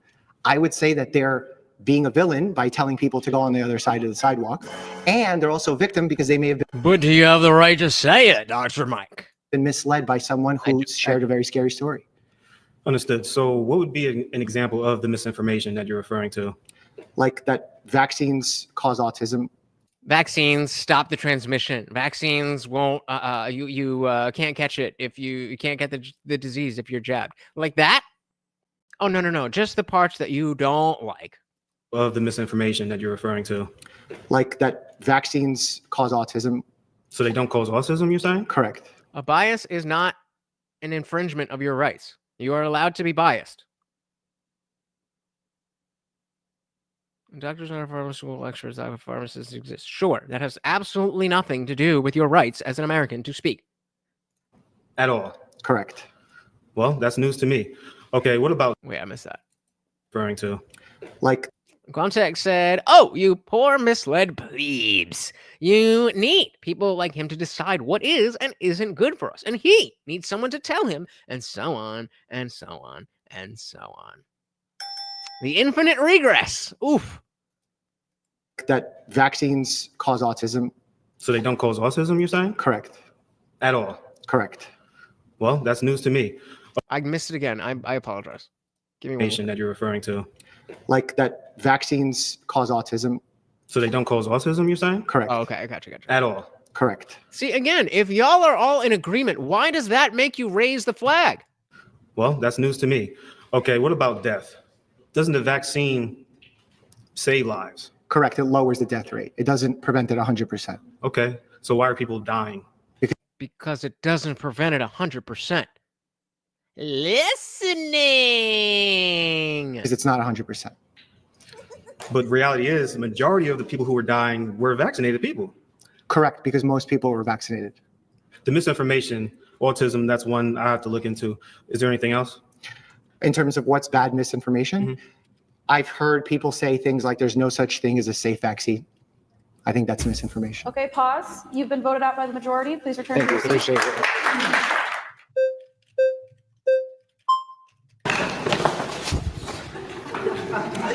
Pleasure. Very passionate. Yeah, something like that. Oh, first of all, I want to say your claim has some logic to it. Like, yes, I can agree that some people are victims to vaccines, but I also agree that there are some anti-vaxxers who do come at vaccines very aggressively. But what I want to say is when it comes to the actual efficacy of vaccines, we have a constitutional right. The first Constitution says we have a right to religious practices. And is he about to cry? He sounds like he's about right. The first Constitution says we have a right to religious practices. Is that just me?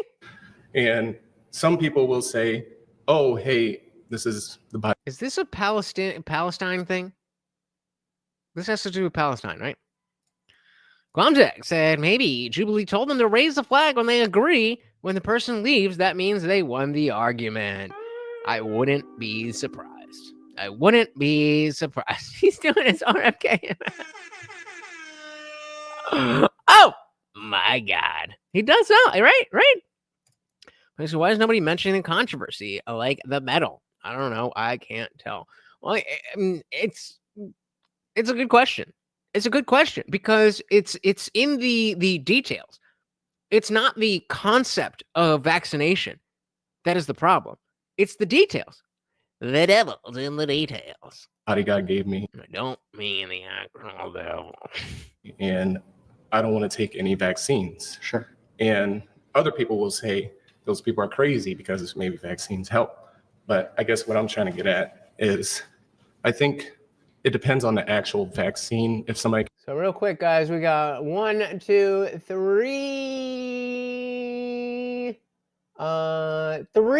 people left on this prompt, and then Jersey Joe Cop comes back for his own 10-minute thing. And we are coming up on 3 hours, so you know what to do. It could be a victim or a perpetrator, I guess you can say. Because when it comes to the swine flu. Fact check. While dozens of deaths had been reported following swine flu immunizations in 1976, the deaths were not definitively linked to the vaccine. It means they don't really know, but it did happen. However, researchers shows the vaccine did increase the risk of Guillain-Barré syndrome, and the government suspended that program. It's almost like the trust that's not there shouldn't be there. Or a perpetrator, I guess you can say. Because when it comes to the swine flu, that vaccine actually killed 32 people and they discontinued it shortly after because they knew it wasn't going to be anything good, I guess you can say. My whole stance on vaccines is strictly to do with the science, less so about religious stances, whether trust the science or not someone chooses or not to vaccinate. So, but it is because you're saying that you are a villain of misinformation by not doing this. And you didn't make a distinction between telling other people what to do with their lives and making a decision for yourself. I've told you guys before, and I will tell you again, that when this all started, all this COVID stuff, I was of the opinion like, all right, I don't ever get a flu shot, but this COVID stuff seems like a little bit more. So, whatever. I'm not going to rush out, but I'm sure they're going to have some type of mandate or whatever. And whatever, I'll just go and get the vaccine as soon as it becomes inconvenient for me.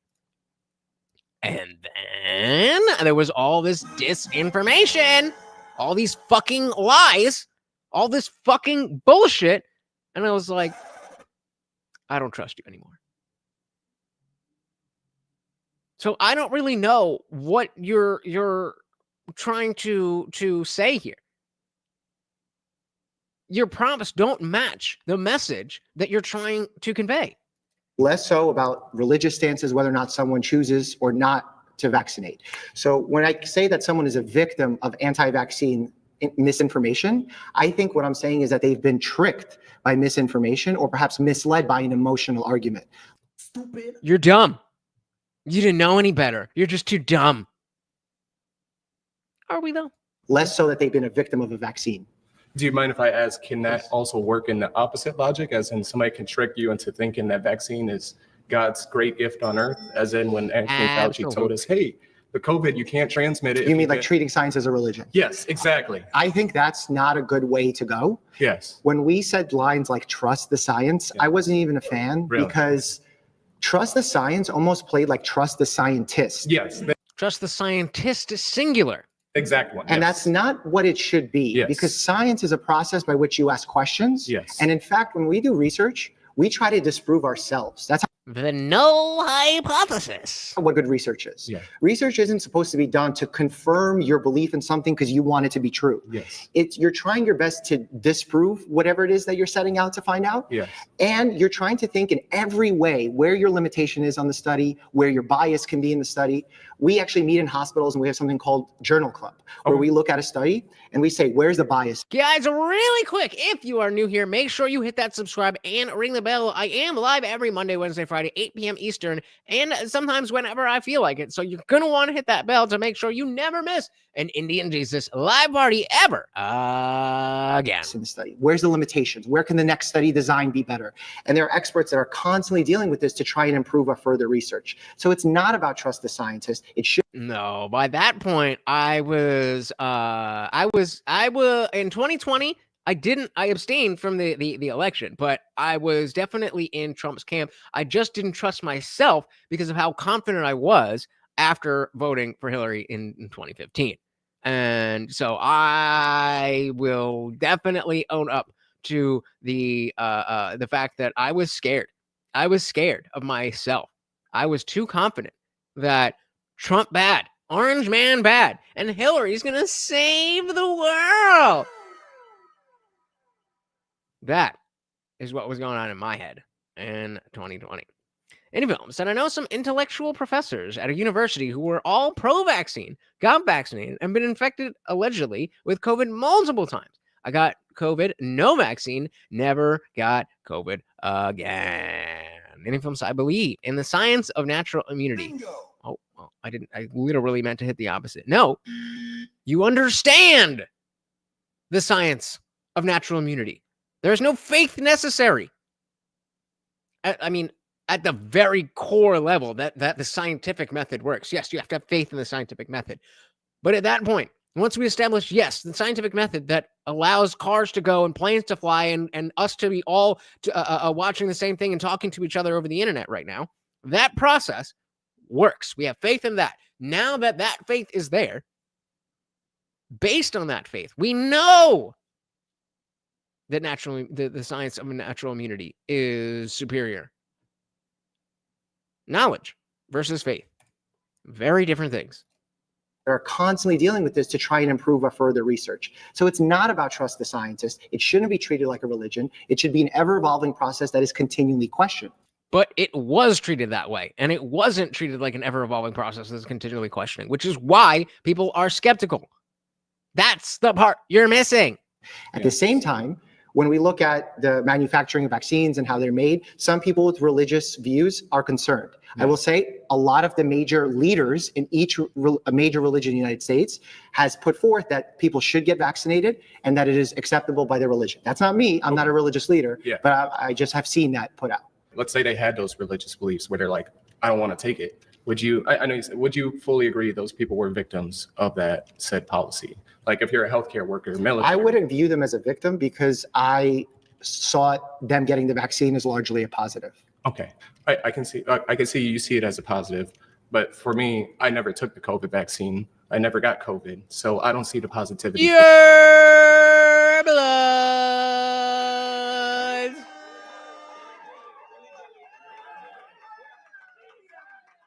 Shout out to the purebloods who stood up to the strongest propaganda campaign in our lifetimes. Unless you're old enough for some civil rights shit, maybe. But in my lifetime, the strongest propaganda campaign ever. And we said, fuck you. For me, is there a way you can prove that the COVID vaccine was in fact a positive for everybody that took it?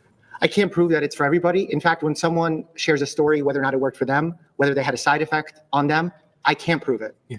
When we look at research, we look at populations, we look at averages, and off of those averages, we can make certain statements. They're never foolproof. In fact, the reason why we have a vaccine injury compensation fund is for that exact reason, so that there are individuals who have been hurt by vaccines, that they should be compensated. That compensation only comes after the National Childhood Vaccine Act.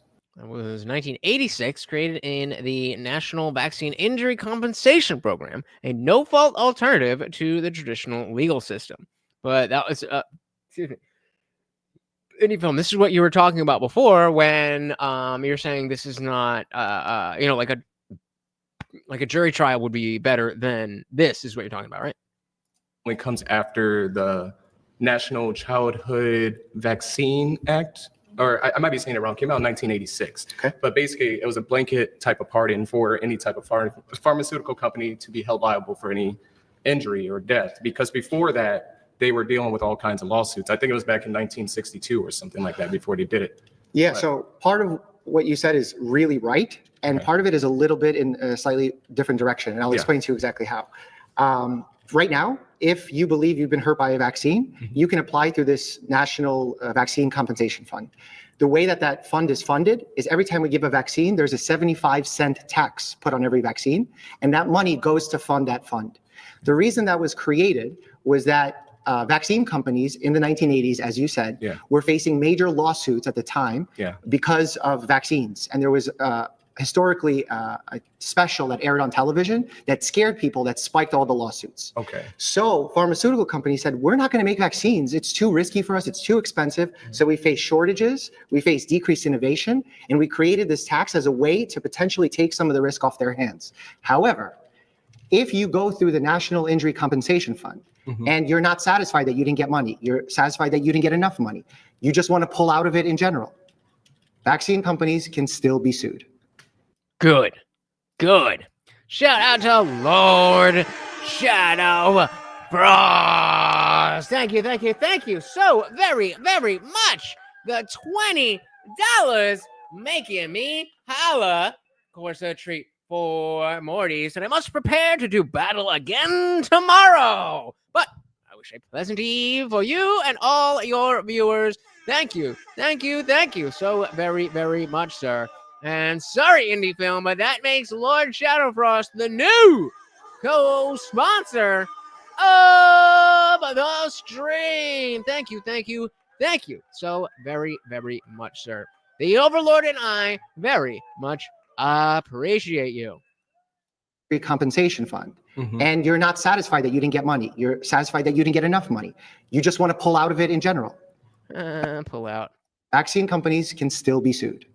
It's just a lot easier to sue through the compensation fund. Okay. And why is that? Why is no one asking the important questions? I do appreciate you giving me that information. A little bit was new to me. But anyways, I know you said it's 75 cents on the dollar that the vaccine companies pay out to that. So who's the other 25 cents? The No. There's an added charge. So for example, if a vaccine costs $10 to administer, the cost of that vaccine will be $10.75. I was just going to look at the flag count, but voted out.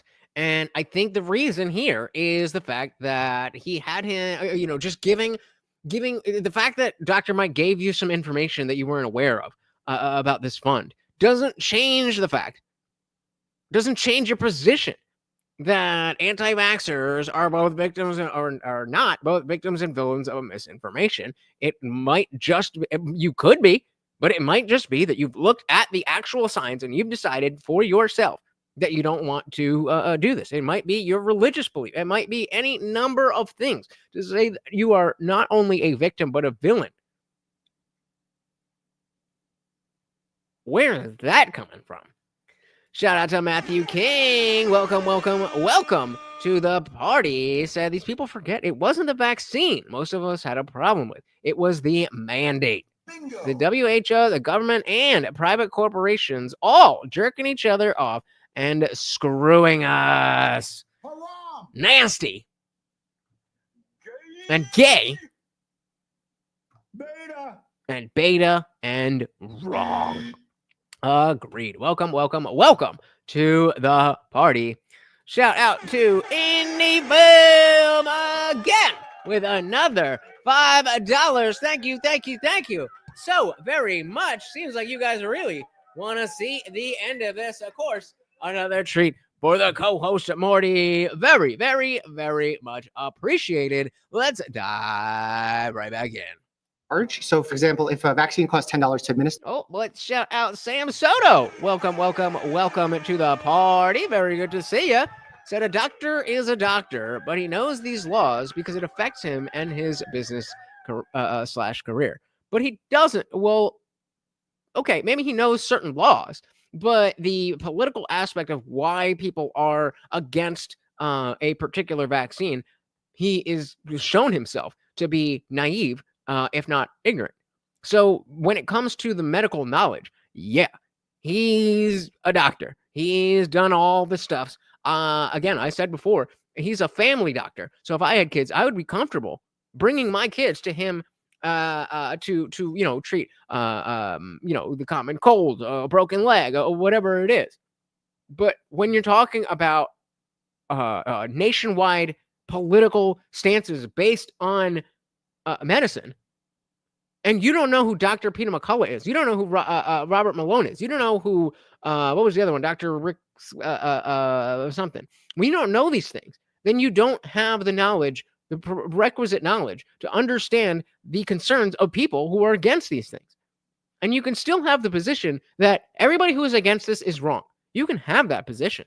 But you understand why people are against them. Then the arguments you're going to make are just not going to be enough to cover why people are feeling this way and what they need in order to change their minds. So yeah, doctors know a lot of stuff. Politics is not normally one of their expertises. Welcome to the party, Sam. 25 cents. No. There's an added charge. So, for example, if a vaccine costs $10 to administer, the cost of that vaccine will be $10.75. Okay, pause. And that little 75 cents will go. You've been voted out by the majority. Please Thank you. return to your seat. All right, we're still on anti-vaxxers are both victims and villains of misinformation. Nice to meet you as well. When you look at people that are proponents of the vaccine, especially in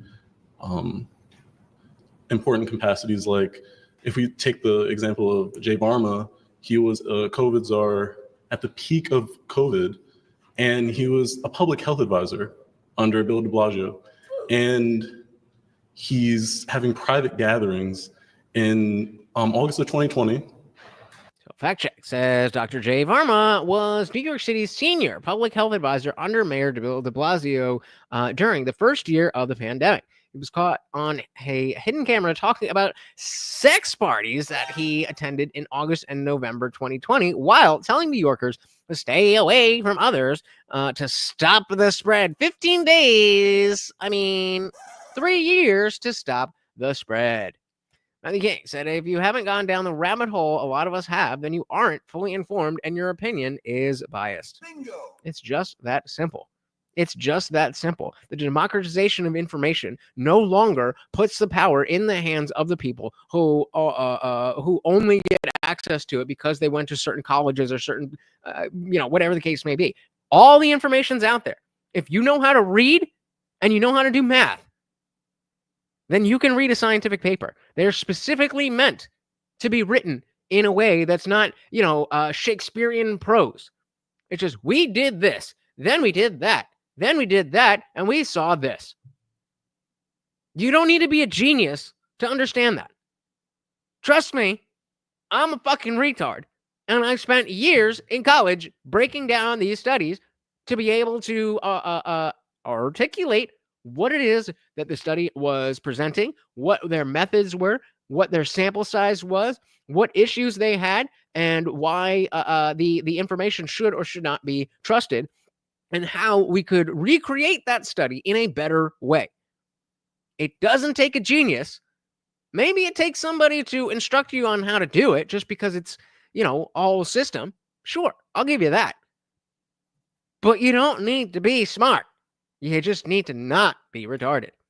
Sam said, yep, long-term effects of vaccines take years to develop and might not show immediately.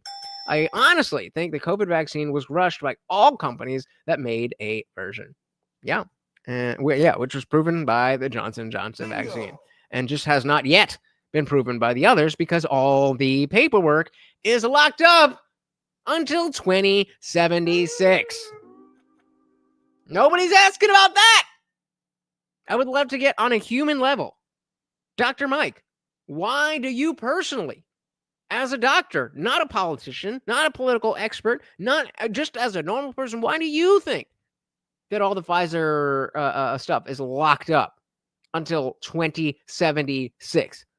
If you're so confident in this, shouldn't you be an advocate for getting this information out to the people?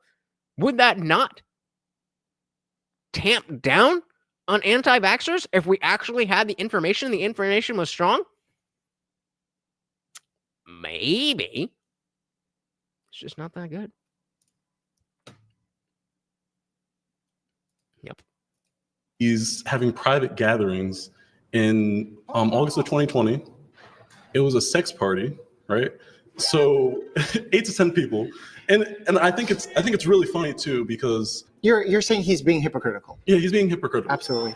And Do you know who the number one hypocrites are? Healthcare providers. Oh, yeah, but we should totally trust them.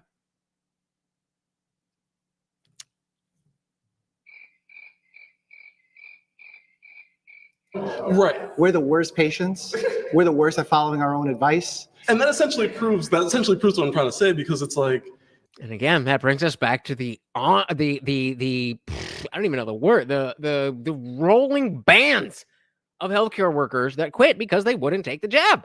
if you're advocating for the vaccine, but you're doing the exact opposite. Can I ask if you think that if you are sharing accurate information, but you might not be following the same stances, you could still be sharing accurate information? You could, but if that information is so accurate and so important, then why would you want to be hypocritical? That's the question. Yes, it is possible for somebody to be correct and hypocritical at the same time. It does not make sense for somebody to be correct and hypocritical at the same time in this case, because according to you, their life is at risk and the life of others. That is the question we need to be asking. So in this case, he was saying that we should be social distancing or not having parties, and he had party in the situation, correct? Mm-hmm. So is there a world where he's telling the truth, you shouldn't be doing this thing, Okay. but he did that thing and that's And not I'm good? also doing. Is it more likely that he did that, or is it more likely that he just lied and knew he was lying and therefore had no worry about going to a fucking orgy during a global pandemic?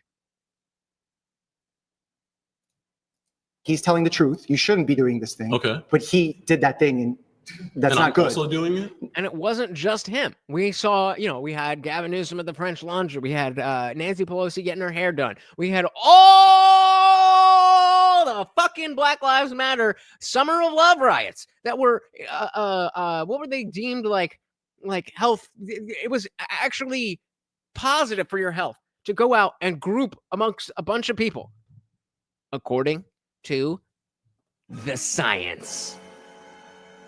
Truth, you shouldn't be doing this thing, Okay. but he did that thing and that's and not I'm good. also doing it. No. Like, But I'm or- saying that it's wrong that he did it, but it's right that he's sharing the right information. Is that possible? I mean, that's true. But Look at that. A little preview, a little teaser. Go and follow Gabriel so you can find out. All right, you've been voted out by the majority. Okay. Please return to your seat. Great point, guys. And again, it's disappointing. It's disappointing that all these people are bringing up good points, but because he has the most basic way to refer to an authority, they just, oh, okay, well, I didn't know that. I guess you must be right. Stand on business!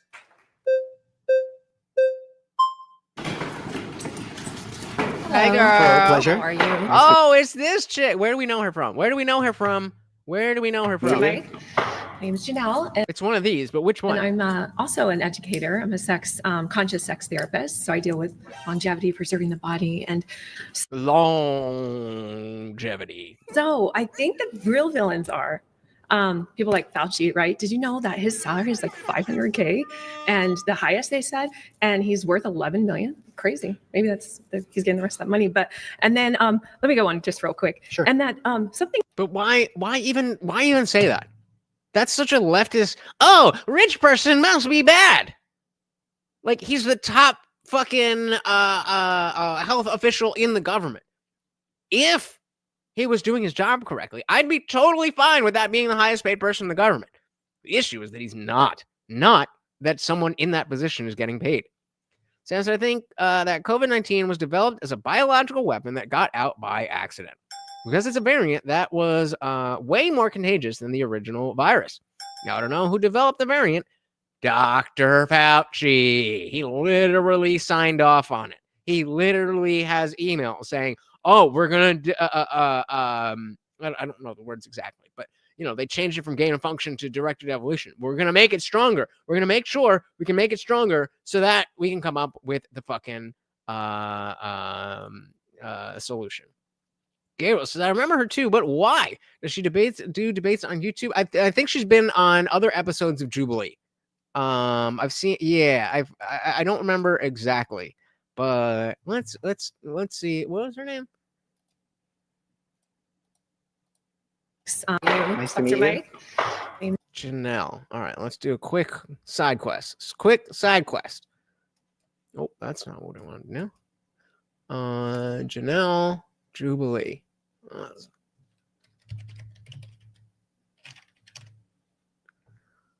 That's what it's a male feminist versus the female anti-feminist. Was she on this one too? I don't think she was on this one. Pro versus anti-Trump from about 9 months ago. No, she was on this one. Yeah, so it was definitely this one though. It was definitely the are men falling behind. She purports to be on her side, gentlemen.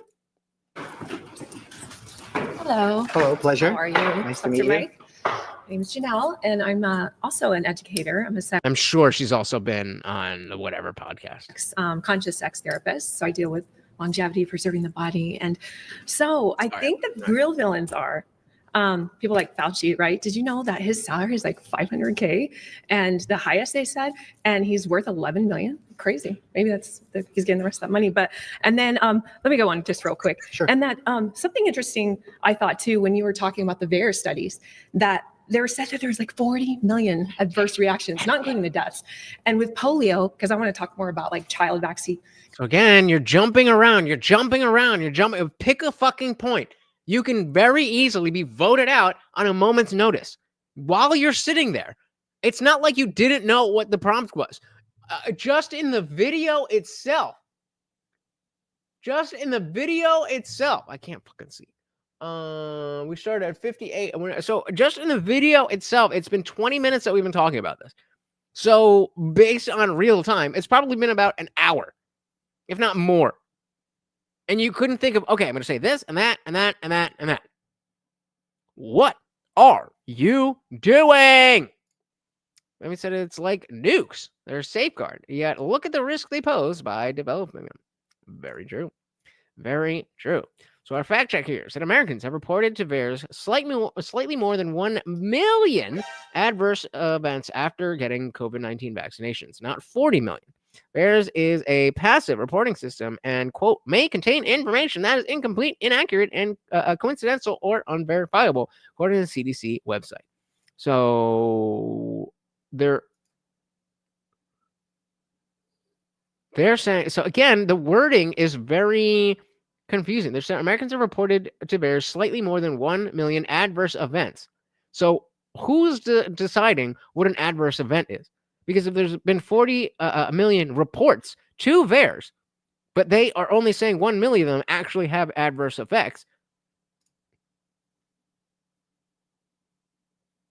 I hate that I have to be this skeptical, but you have to be this skeptical. Adverse reactions, not including the deaths. And with polio, because I want to talk more about like child vaccine, because I'm a mom and all that Yeah, we don't do that, dude, anymore. stuff. But polio, which came out in 1968, only had 123K, and tetanus had 15K. So it's crazy, right? These have been around for ages. But anyway, that's a B-side. So the villains, I think, are maybe not you, because you seem very nice, Dr. Mike. Okay, thank you. But doctors, you know, when I was, okay, so we have something in common. I was on welfare. I have a crazy story, but when I had my son, I decided, you know, I want to do this clean. I want to be clean. I don't want to do vaccines. And they made me feel, like you said, like the most terrible mom. So we have these doctors and the drug companies who are making us feel like we're the villains, but they're the villains, because health should be a matter of choice, right? The problem is we're not healthy anymore. What is that? What is that? They're the villains, because health should be a matter of choice, right? What are you rolling your eyes about? I don't get it. Maybe said if the disclaimer source is ambiguous, what numbers are the professionals using? Exactly. Really quick, guys, if you have not already hit the like button, I know most of you have. If you have not, though, it would really, really help me out. Thank you so very, very much. She's possessed. It's Jesus. The Lord has taken over her heart. Problem is we're not healthy anymore, right? So they forced me to, or they tried to force me to get vaccines all the way through my pregnancy. Why do we want to vaccinate newborns with Hep B? What are they having anal sex and intravenous needles or getting tattoos in utero? My son wasn't. Well, Hep B is not just spread by all those things that you mentioned. Right. But there's... Just start talking in tongues like, you realize that when people, actually, this is slightly a side quest poll, but was it? Well, Hep B is not just spread by all those things that you mentioned. Right. But there's children that get it from sharing food utensils, biting one another in preschool. A newborn, doctor? I mean, you have to understand, newborn, like my They son. go to daycare where there's a lot of other children that... Right, but not in the first few hours of life. Like the best thing they need is breast milk. And like for me to like be forced, feel like I was forced to do that. Anyways, I went almost a year. Well, were you forced? I wasn't, but they did try to force me. They make you feel like you're a terrible mom. I refused all the vaccines while pregnant. And then I was already on welfare. So it made me feel, they didn't make me feel, I chose to feel like I was the villain when they were vilifying me. And so just to go back, because I wanted some of the other prompts about like the immunity and things like that, which I think is... All right, guys, an interesting question, not super relevant, but I am very interested in what you guys think. When people speak in tongues, when religious people speak in tongues, is that real or is that fake? We have real, fake, or mostly fake, but it could be real. Let me know what you think. And so just to go back, because I wanted some of the other prompts about like the immunity and things like that, which I think is really important to talk about, because my son was in school, he was in preschool, but he didn't go until he was almost a year. I've forgone, sorry. I'm sleep deprived. All the vaccines until he was almost a year when I put him into preschool, because I was in a program to like go to school and you get welfare, you get the child care covered, all that stuff, right? So no vaccines. My son was never sick a day in his life. To this day still. I can already hear him saying anecdotal. This is anecdotal. Yes, you are correct, Sam. She has no fucking clue. She's just saying things. Again, this is why it's important to be able to take your ideas, take your thoughts, and put them in a concise manner when someone else who is trying to listen to you can understand, much less when somebody who is looking to take you at and you know, twist your words and all that stuff. Like Dr. Mike is here in good faith. I don't think he's trying to dunk on anybody. I think he's you know he's not that kind of guy as far as I know. But you're still not getting through because you can't get to the point. Yeah, right? Polio. Or worse, Hep B. 129 said again, he straight up lied to her. Hep B is a bloodborne virus. He may be thinking of Hep A, though. Damn it, I should be on there. Well, there you go. Hit them up. Hit them up. There's only one way. Be like, hey, I'm here and I want to do it. I want to do it. No vaccines. My son was never sick a day in his life. To this day, still. I nursed him till he was 7, which I know people think is weird, but in other cultures, still. I nursed him till he was 7, which I know people think is weird, but in other cultures they do it. During COVID, someone said it. We traveled. The tough watch is because people don't know how to articulate themselves, and that is the point of this entire channel, guys. Is to be able to understand how, not just how you think and what you believe and what you want, but to be able to externalize that to other people. Because if you have the greatest fucking ideas in the world, it does not matter if you can't get them out to other people. It does not matter. You could have the cure to cancer. You could have a straight line to talking to God. It does not matter if other people can't understand what you're about. So that's what I'm here for.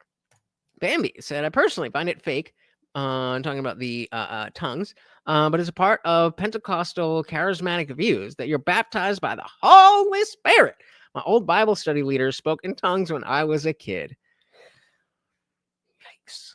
Emerson 9 said, is she Lysa Arryn from Game of Thrones? Maybe. She of the Veil. Yeah. Oh, man, that's her. That's her. But, I mean, yeah, there's been studies upon studies upon studies upon studies upon studies upon studies done that when people talk in tongues, they usually have like 6 or 8 phonemes. Is that the word? But like types of sound. So like if somebody is going to use the cha sound or the blah sound or whatever it is, it's the same shit over and over and over. It's not anything that would resemble a language. It's not anything that would resemble communication. And so yeah, it's fake. Is it possible that theoretically? No. There you go. Yeah, a sex therapist. A sex therapist. That kind of undercuts it a little bit. Is weird, but in other cultures they do it. During COVID, someone said it. We traveled to like 20 countries. It's called dopamine, adrenaline. And neither one of us got it. And neither one of us were vaccinated until when he was a year, they forced me to get it. And because I was on welfare, this brings it back to like why we should have a choice, right? I was too nervous. A lot of my friends and people that know me, they forged it. They told me I go to Vistaprint. So what happens is when you take that right, and you said you didn't know how many states have that privilege, the religious exemptions. All states have laws requiring certain vaccines for students to attend schools. 5 states do not allow personal or religious vaccine exemptions. California, of course. Connecticut, not surprising. Maine, also not surprising. New York, of course. And very surprising, West Virginia. Really? You would think a state like West Virginia would respect religious exemptions. But how is that not unconstitutional? How is that not unconstitutional? Bambi said, phrases or chants. Yeah, I would think it has to do with the vibration each sound makes. It's like energy work. Like,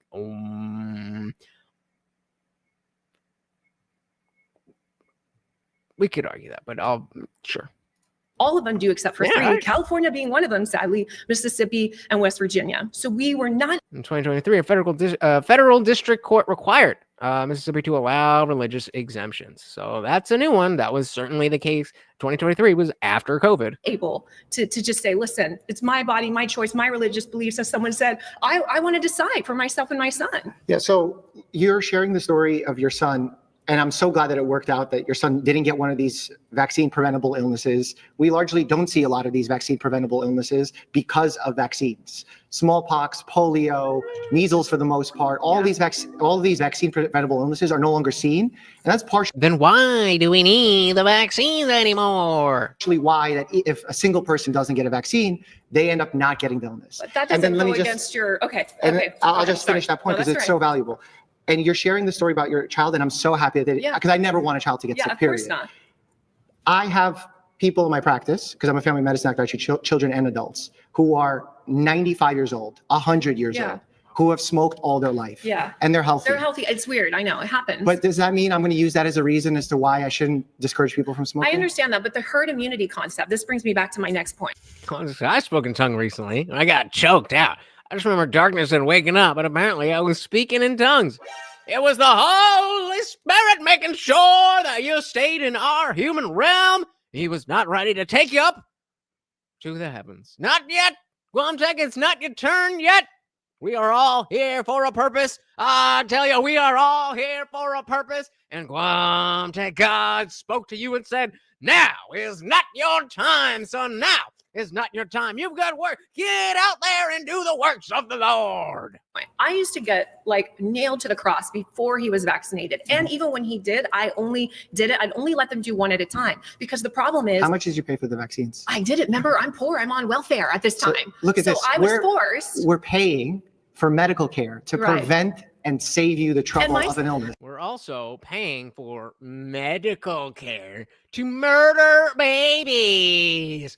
It's a political argument, not a medical one. Because I don't even think that most of you I'll put a poll up, but I don't think most of you would even disagree that just based on the science, that statistically you would be better off taking the vaccine than not.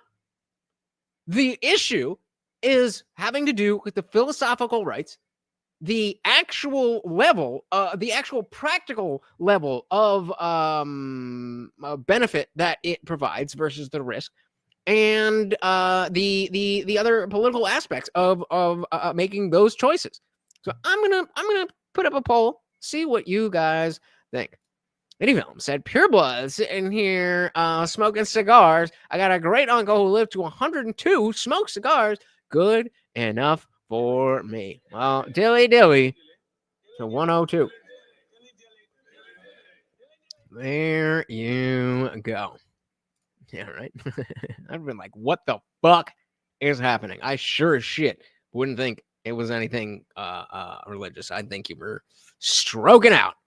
Yeah. Thank you so much. Thank you very much. I appreciate it.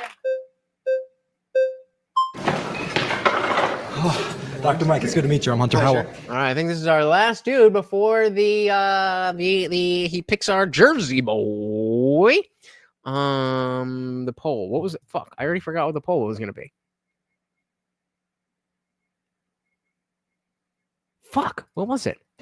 Oh man, it's a beautiful day, isn't it? So when it comes to the science, right? Back in the day, it was labeled misinformation if you were to question the validity of, for example, masks. But just out of last year, an epidemiologist, Tom Jefferson, came out with a rigorous analysis that stated that they had no effect benefiting people in terms of the reduction of getting respiratory illness, including COVID-19. Right? You have Anthony Fauci, which I know we've talked about today. I'm kicking myself. I can't remember did I say anything about what the poll was going to be? We're talking about people that speak in tongues.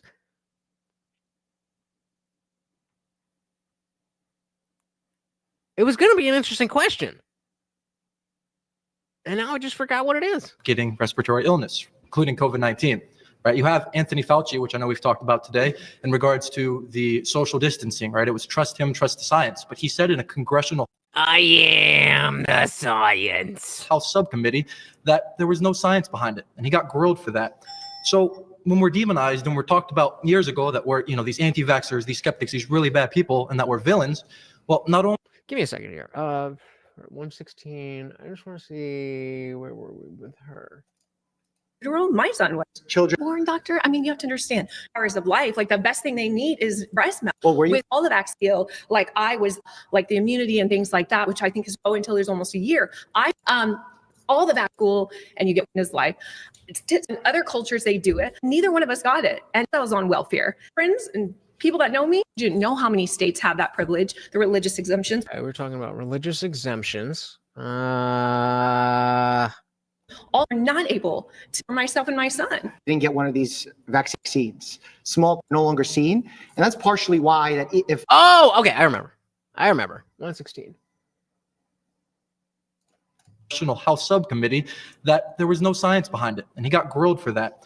So when we're demonized and we're talked about years ago that we're, these anti-vaxxers, these skeptics, these really bad people, and that we're villains, well, not only are we not villains, we're speaking the truth, and we were censored on it. So I would kind of like your thoughts on that about, all of the information I said. I view someone as an anti-vaxxer that knows the data exists as it is and then spreads things that are not true. Again, you're adding that on.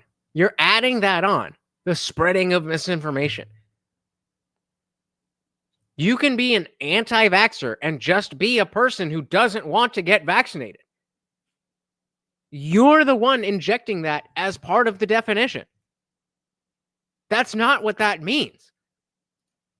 Vaxxer that knows that. So the poll is up statistically. Of all the people that got the jab, there are less people that got injured from the jab or died than died or got injured from COVID. The data exists as it is and then spread. Oh, guys, come on, don't do this. Things that are not true or stretches the truth in a way to make things valuable for them. The people that I have seen being anti-vaxxers, I think that they're being villains by spreading that misinformation because they're leading people to make bad decisions about their healthcare.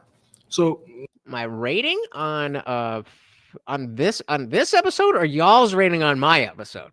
So if I have to rate this, I would give it a strong 6. I think there is, an interesting way to view these things when we bring it out of the direct political, the direct political discussion, and we see a normie, as far as politically, a normie person who is a doctor, a medical doctor, but politically is a normie. I think that has value. I think it's a little bit not redundant, but I kind of feel like we're hitting the same roadblocks, but I do think this is an important discussion. So, Bambi said it's just a Band-Aid. If they weren't feeding us poison, our bodies would be functioning in a more optimal state, and people wouldn't have metabolism issues like insulin resistance that causes so much more issues with your body. Instead of fixing, we put into the sure, but they are feeding us poison in our bodies that are not functioning in a more optimal state, and people do have metabolism issues like insulin resistance that cause so much more issues with their body. So the question stands that clearly you guys are all wrong. It is a mathematical equation. I am really surprised that only one of you actually understand the science. The science dictates, not the scientists. The evidence dictates that statistically, yes, you are better off getting the vaccine and not being having long-term issues or death from COVID.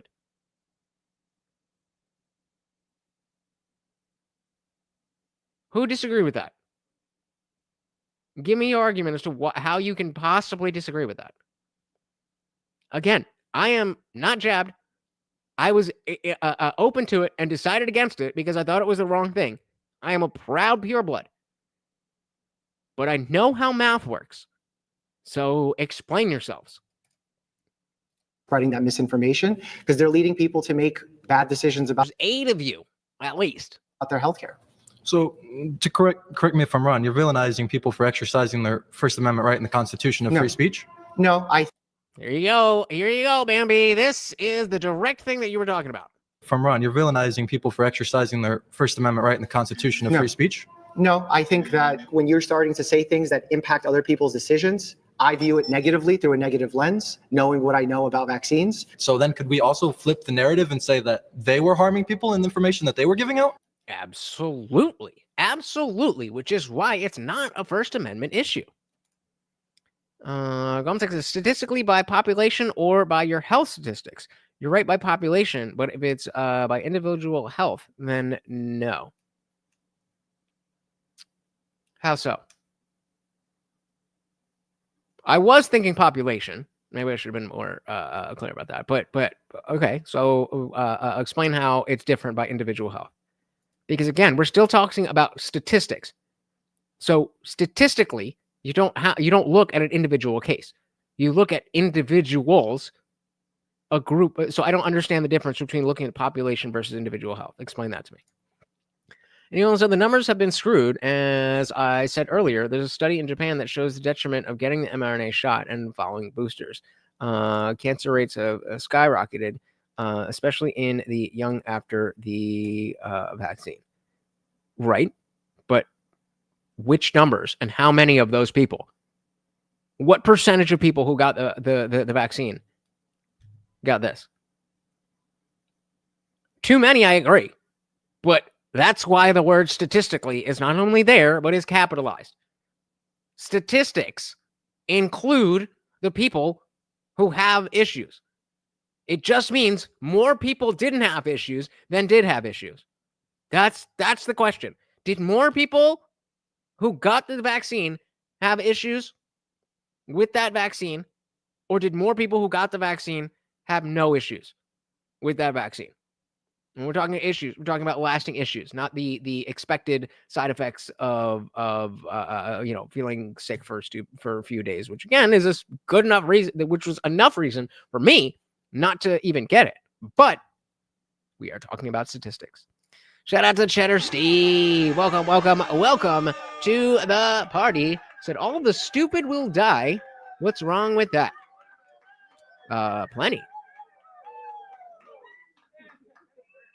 I don't know if you know how many stupid people there are, but it's a lot of people. If all the stupid people die, we're fucked.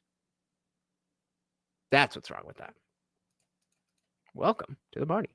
No, the people that took the COVID vaccine had a lower death rate significantly. In fact, when we were working in the hospitals, those, especially early on, those who were most sick and who were sick by larger numbers were people who weren't vaccinated. I think a lot of people in here, including myself, have a huge distrust, of course, in the United States government and in the mainstream media, as well as in the science. What led to your distrust? Well, the fact that the fucking lies that we're talking about, the things that you are saying right now that have been disproven. The fact that you're not, or the fact that you're saying things that are not disproven, but were not the same things that the media and the politicians were saying at the time. You know, lies. It's government and in the mainstream media, as well as in the science. What led to your distrust? Well, Shout out to Mr. Pawn and to Moonlight for joining the Discord. Like I said, guys, it's free. You are now part of the movement. Click the link at the top of the chat, guys. It is absolutely free to join 24/7. We are in there hanging out. You don't want to miss it. The fact that they got it wrong. We can't villainize people or call them villain just because they did. See, why are you raising it? That's a perfect answer. Why are you raising a flag at that? You're distressed. Well, the fact that they got it wrong.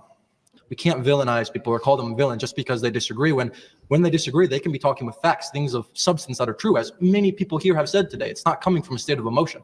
The death rate of COVID, I know it fluctuated on the time frame, but it was under 1%. From December to January of 2022, the CDC has the numbers on it. It was less than 0.5%, less than 0.1%. It was 0.06%. People were dying. Now, don't get me wrong. So it's the fact check. So the age-adjusted death rate in 2022 was 61.3 per 100,000 persons, or 0.06%, according to CDC data. The death rate increased 47% in 2022 from 2021.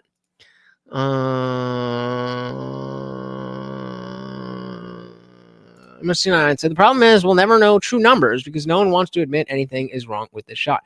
Right, but you can look out at the world and see that there's not a what's the word? A plurality of people who have taken the is plurality the right word? There's not a majority of the people who took the jab and got adverse effects. That didn't happen. There's a lot of people that did, but not more than people who didn't. Maybe said your metabolism is the key to overall health and longevity. Sickness thrives in imbalanced bodies. I'm saying if your health statistics are average or better than average, then you would have been fine. If individuals fall within the median statistics, then they wouldn't need the vax. I'm admittedly using semantics in my favor here, but that just means more accurate polling questions in the future. I'm being a catty bitch. So, yeah, then that's still not what. If your health, that's still not correct. Well, at least you don't have. We don't have the information to say that. what we can say is statistically, if you got the jab, then you did not get any long-lasting adverse effects. I just brought that up. No, yeah, that 2076 before you get any of that information. So when people make a claim about cancers being related to the mainstream response, is you don't know what? Sam said also could be seen in which area in the film. If the numbers are clustered in Fukushima, it could be the nuclear meltdown that happened, but spread out, then yeah, the vax is dangerous. Right? Then he said, I wish we knew how many did versus didn't take the vaccine, like actually. That would help.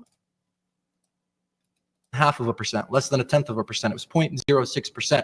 People were dying. Now, don't get me wrong, that's terrible. But with all of the information we know now, how can we still villainize people that are anti-vaccine completely due to how much that the government and Big Pharma got? I'll answer that question with one simple sentence.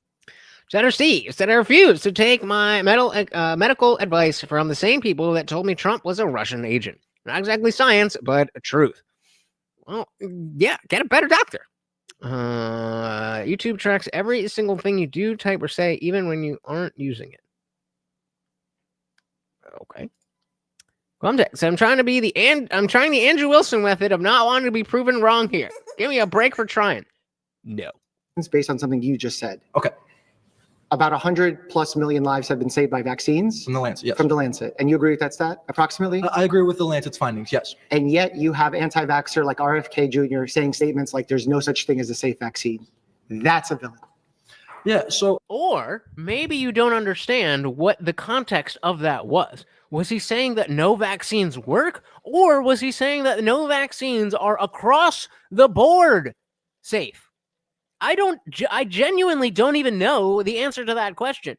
But if he were to say that, which I'm going to assume that Dr. Mike is not lying, let's assume he did say that. There's no such thing as a safe vaccine. Why? Why would you assume that that means that all vaccines are unsafe versus the idea that no medical treatment is perfectly safe for everyone? I don't think he's a villain because he thinks that there's How no do you such not thing think as someone's a safe villain vaccine. when vaccines you just said saved over 100 million lives, and this person's encouraging people to not take those vaccines? Yeah, because you just made the argument before about seatbelts, right? So it could very well be possible that that seatbelts save lives. Seatbelts save millions of lives, but there's no such thing as a completely safe seatbelt that won't trap you in the car. Let's go back to find me the votes. When I ask you to find me my keys, does that sound like I'm asking you to fabricate a device that will open and run my car? Or does it sound like I know these keys already exist and I just don't know where they are? But no, you've decided to take the worst interpretation that you can possibly find that falls in line with your already held opinion, and you can't see it any other way. Can we actually, let's do that. We're going to do a side quest there, and then we're going to skip to the dude. Let's do RFK, no save us.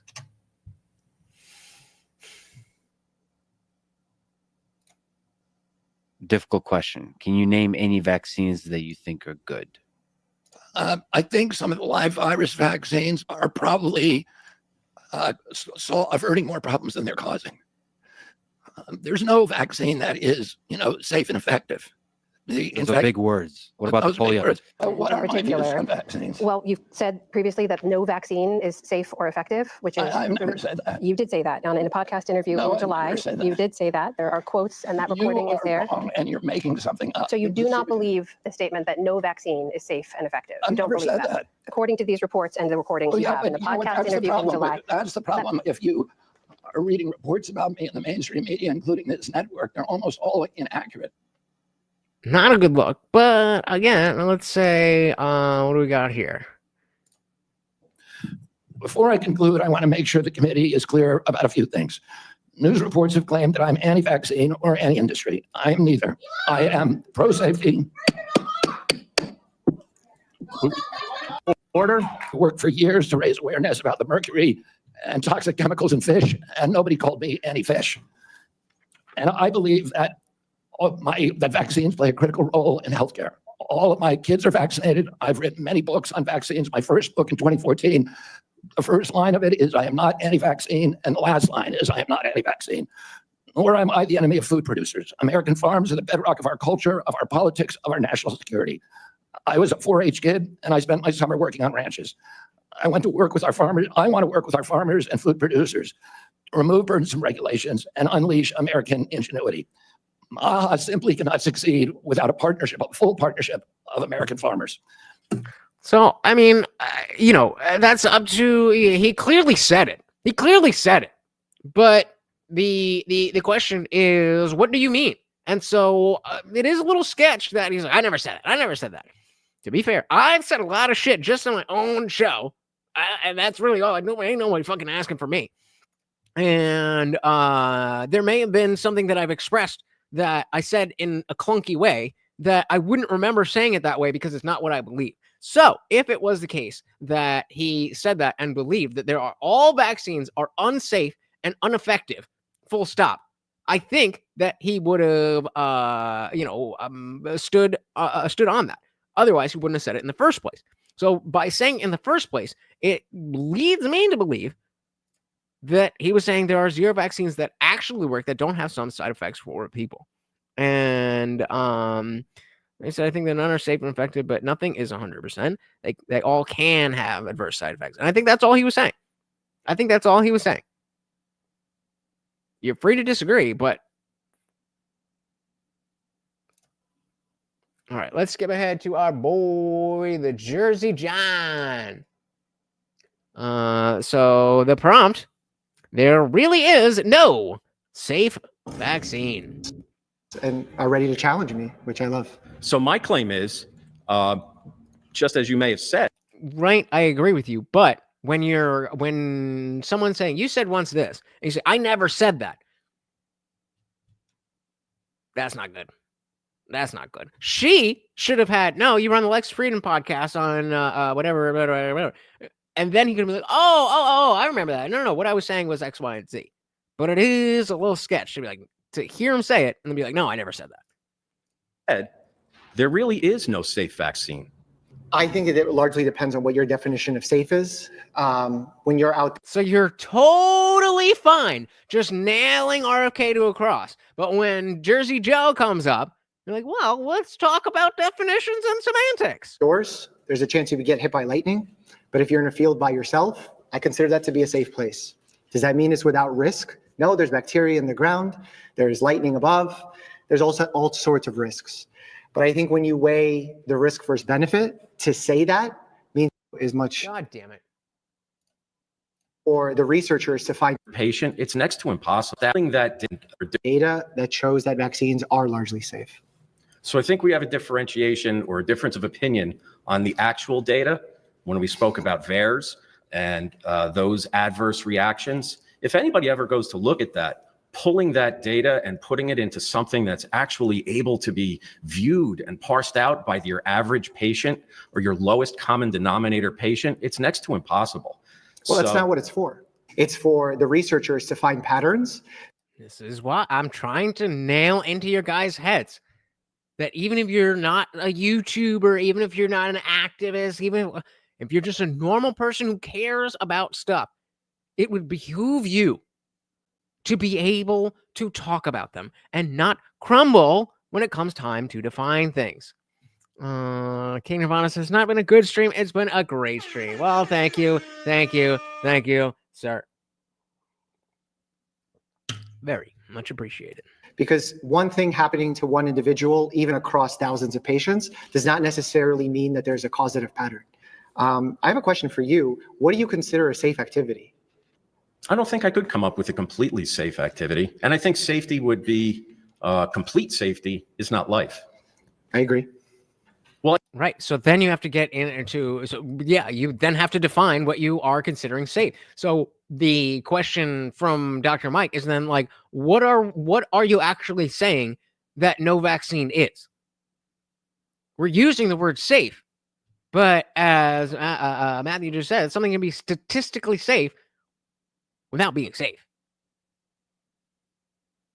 Well, I think we can put it on balance, right? Yeah. So speaking in the absolutes, what's completely safe? It doesn't exist. So we're arguing over something or debating or conversing over something that is really not an intellectually honest dialogue. Fair. So when you look at vaccines and you have to put on balance, where's the risk, where's the benefit? Well, I draw it back to where my children were. And I push back a little bit on your claim where you said that the reason that there were no pediatric deaths is because we vaccinated. That sequence is a little bit out of line from my standpoint. Well, does it find it concerning that the metrics of safety are based off the amount of people who get side effects and not the extent of damage to said people? If a vaccine caused one or if 1 million to spontaneously combust, I would hope that nobody would agree to take that vaccine. Good point. Good point. There was no risk, yet we vaccinated anyway. And then when we vaccinated, then came the deaths or the adverse reactions or the ones we've yet to see: thrombosis, menstrual problems, fertility problems, especially for girls, women. Okay, it took me a sec. I was in a fucking political mindset. I was like, are you trying to say that I can get pregnant? But I forgot that men are also part of reproduction. Okay. Thrombosis. You've heard of myocarditis in young males post-vaccine? Pericarditis. We're not hiding that. We believe that it happens. But at the same time, it's also safe. You need to look at the natural incidence of myocarditis, meaning like what is the rate that it happens to an average person? A lot less than jab people. Matthew said, you, as an informed patient, should have the right to weigh your own risk-reward benefit analysis and decide what choice is correct for you, nobody else. Can we think of a situation where that's not the case? Because I do think there is, like, because of, we'll just the broad umbrella of medical science, there's not really a lot of things where you're at risk of damaging the quality of other people's lives based on a sickness that you have. That's not really a problem anymore. But if it were, would that change things?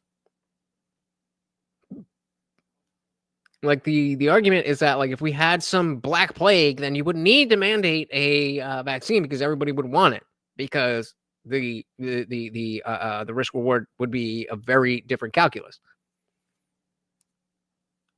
But there's, I don't know. I mean, there's definitely the school vaccines, but that's kind of the same question. I said, I'll toss one out there. Prior to COVID, the COVID shot, statistically, how many teenagers had strokes? I know the numbers went up post-COVID shot rollout.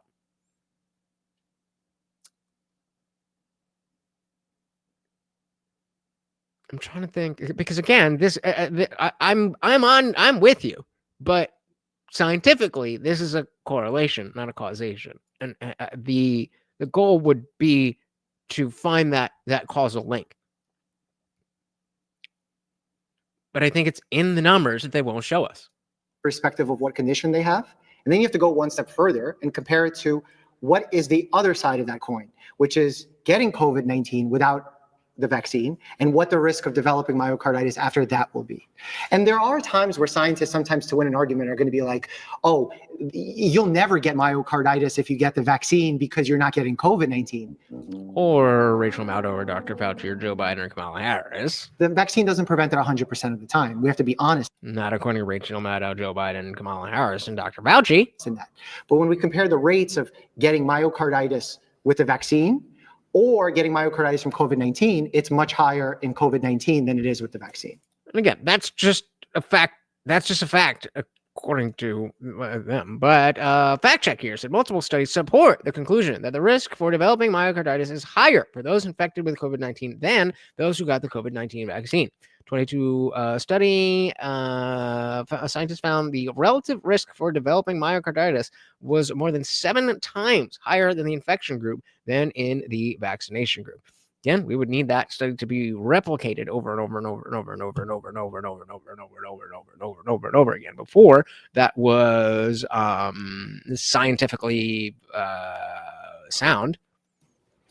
Similar 22 study out of Israel. I'm not going there. Found relative risk for developing myocarditis was about 6 times higher for those who were infected with COVID versus the vaccine. Baby, so that's just very true. Young males are at higher risk also trying to end men. I said, I can see a hypothetical situation where mandates make sense, but if the disease is scary enough, the mandates aren't necessary. Like you said, everyone will want the shot. Yeah, I'm just trying to play devil's advocate to make sure, because this is, again, how you should be thinking about things. When you're trying to make a point, you shouldn't be trying to find a way that your point works. You should be trying to find every way that your point doesn't work. And then when you fail, then you're like, you throw whatever you got at me. I've already done this.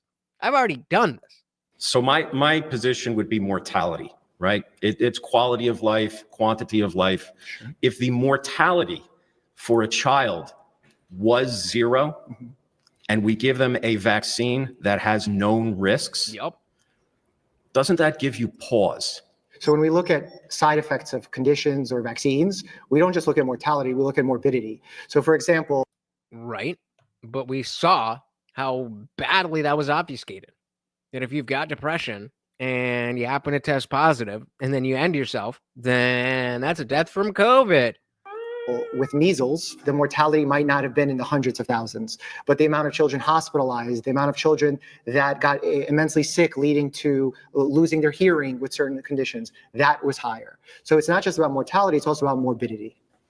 So, but if you look at the numbers, the totality of, you look at your N+1 patient, which is the one that where you give vaccines, that's where that one patient gains benefit over detriment.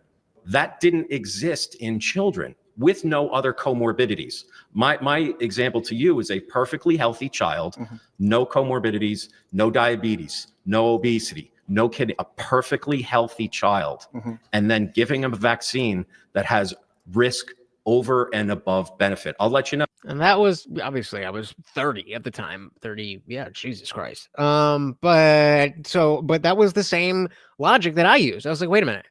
If I get COVID and it potentially might not be that bad, but I get the jab and it might be potentially as bad as COVID, why would I take it? I'll just take my chances with COVID. No. When I was a younger man, I was a smoker. Smokers are more prone to get lung cancer. No. You certainly wouldn't administer, as a responsible physician, you wouldn't administer me chemotherapy just because I smoked. Correct. Great point. But I would encourage you to stop smoking as a means of prevention. I did, but I certainly wouldn't take chemo if I smoked. Yeah, for sure. There's an exposure. Children were recovering. The risk of chemo is much higher if you don't. Well, they're not specifically, this prompt is about all vaccines. So this prompt is not about the specific COVID-19. Need it than is vaccine, which is why I said earlier in this conversation that vaccines carry a much higher bar than a pharmaceutical, because vaccines are given to healthy people. In your specific example, because this is hyper specific, and I don't like necessarily using a hyper specific example to create a rule or to make that the norm, because there are so many other childhood vaccinations that are at threat with the current potential of RFK Jr. coming in. So that's the concern for me.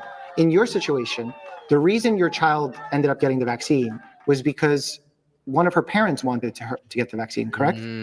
Correct. If your wife was totally against it or her mother was totally against it, would she have gotten the vaccine?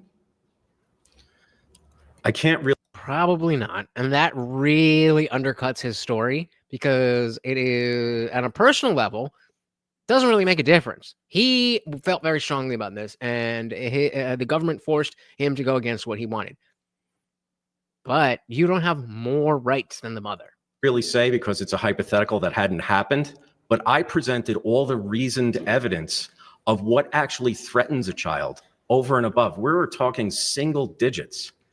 And then to vaccinate blanketly a subset of our population that could potentially put them at risk, where the cure or supposed cure or preventative measure is worse than the disease. Knowing what we know now, your statements are different than what we knew then. The situation Was it though? that was going on in hospitals then is not the situation that's going on now. Well, maybe the conversations in the hospital should have matched the conversations that we're having on normal ass podcasts. If your case was brought up in a court now, it would be a very different situation. And again, that's the lack of trust. That's precisely it. That we were right all along. Yeah, you didn't. You claimed, yeah, right. Sam Harrison. If things were totally different, then they would be totally different. Saying the court mandated it, and at the end they may have, but it wasn't against parents' will. It was against one of the parents' will, and one of the parents wanted it. So it's a very difficult decision with a lot of nuance that then takes the conversation away from whether vaccines are in general helpful and are safe to was it fair that a single vaccine was given to a single person based on this very complex, nuanced case? Do you agree? I feel there's countless children that didn't have a voice piece like myself to present clear, unadulterated data. And in my case, the court leaned toward a pediatrician who was looking at data that now we know is bad, and we knew it was bad at that time. So the trends may change. Do you think that pediatrician had some sort of motive to harm your child? No. That's the deflection. That, oh, so you're saying your pediatrician just wanted to kill your kid? No. It just like you don't have the relevant information, they also didn't have the relevant information. It's almost like being a doctor doesn't mean that you're kept up on political issues. Follow the money. So elaborate on that. So money is involved. Well said. Holy shit. Better information from Rogan than Fauci.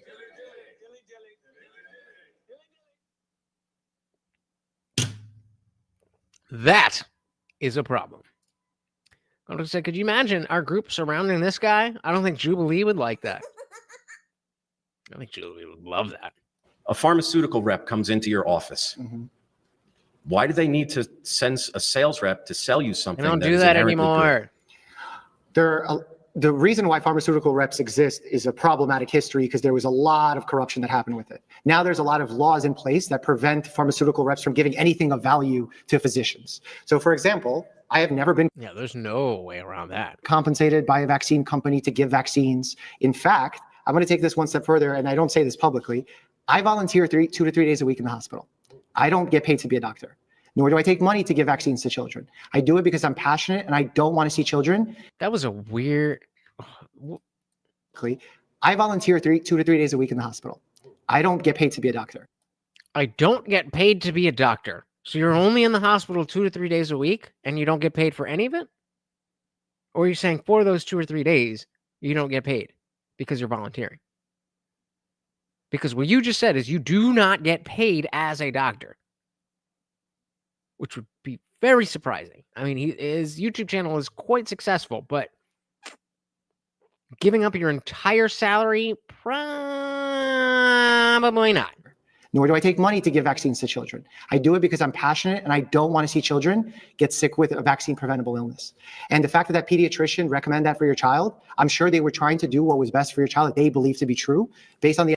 Right. Again, that's the problem. They believed it to be true, despite the fact that people with shitty podcasts, and that are better than mine, but, podcasts as opposed to medical institutions, knew better than the doctors. That is the problem. I think it's a blessing in disguise. People are now more accustomed to looking into things. The money just shifted when advertising direct to consumer was legalized. I guess that's definitely the case. I just don't know if it was strong enough. And it's not like we can count on the next pandemic for people to wake up. So I hear you, but I don't know. I don't know if I would call it a blessing. Mr. 9 said, for insurance companies, they do pay out for high vaccination rates in pediatric offices. Of course they do. Indie Film, another $5. Thank you so very much. Said Fauci received money for the patent on the giant pharmaceutical companies' mRNA technology vaccines. Of course. Why are you all the way out here? All right, wait. Oh, I can't get an angle. Oh, there. Okay. No. Oh, here. Eat it. There you go. Thank you, sir. Very, very, very much appreciated. Gabriel is asking, what is the exclusive after party on Discord? I just joined the Discord group. Word up. What name did you put yourself under? Since you were a guest, I will absolutely invite you to the after party as a guest. But for everybody else, if you join as a member of the YouTube channel here, Mr. Palm, that's you, gang. So I've just given you the roles, so you should be able to see all of the channels towards the left. I'm going to join right now in the Let Us Speak channel. You can see my name right under there. That is the after party we are headed to right after this. Yeah, so for everybody else, either find a way to have a discussion with me in real life or on the channel, or it's just $2.99 a month. That comes with 12 after parties, if not more, because sometimes when I do like the members only streams, or I stream on a Tuesday or a Thursday, then y'all motherfuckers be sitting in there and I feel bad. I want to come and hang out with you. And so at least 12 after parties for half the price of a cup of coffee. I mean, Gabriel will be joining us for free. I'll give him the night pass. If you're not familiar with Discord, Gabriel, then just let me know. And so here, I'll tag you, Mr. Pond. If you're not familiar with Discord, just let me know here. Boom, boom, boom. And we're going to get you in there. All right, let's finish this up. Recommend that for your child. I'm sure they were trying to do what was best for your child that they believe to be true. That's the problem. Based on the evidence that was presented to them. Will that always be right? Unfortunately not. Then why should we trust you? We don't have a crystal ball. But I promise you, the people that are working behind the scenes, the doctors, the nurses, we're trying our best. And I know this situation was really unfair, the way that it played out with perhaps your wife wanted one thing, you wanted another thing. That's not what we want for our patients.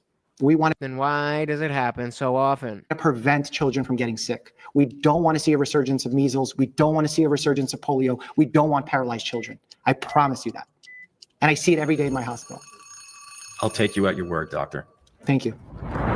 Yeah, and talking to Tom, I think it's an interesting case because it provides a lot of challenges, both from a philosophical and medical legal perspective. And none of which did you address. I'm actually very glad that Tom was open to the fact that the information provided to him by me today was honest, was transparent, that he saw it as that. But again, I think it's very difficult to take that situation and then extrapolate it to childhood vaccinations as a whole. I would credit Dr. Mike. I think he did a great job. Number one, I think it's courageous. I think his reasoning and his logic was valid.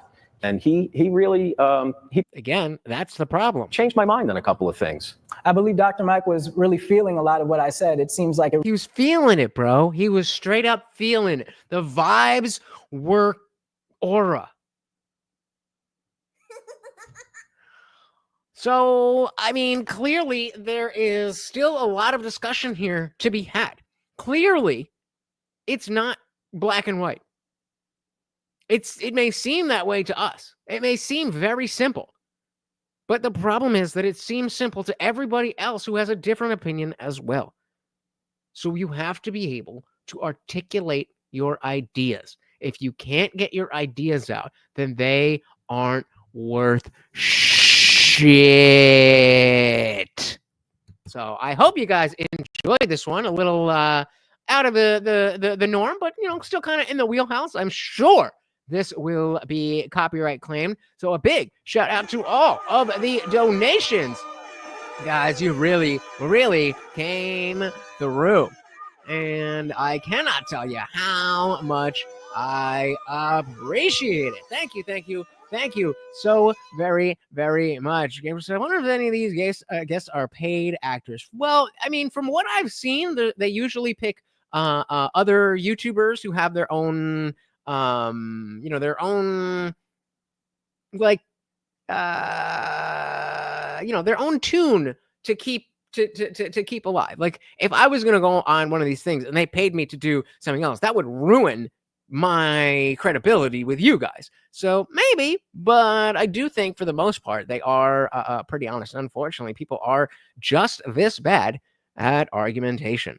So we did not hit the swole goal, so there will be no push-ups for me tonight, but there will also be no peanut butter for Morty. Hopefully next time we can hit it. But guys, I appreciate you so very much. I know that you could be doing anything right now, and yet you are here hanging out with me, and that means the world. I really hope you come and join us in the after party. But either way, I really do appreciate it. Once again, guys, that was Morty, and I am your host, Lutch, aka the Indian Jesus, here to resurrect the second coming of common sense. Come to the after party if you are a member. Otherwise, we will see you next time. Until then, we are out of here. Peace.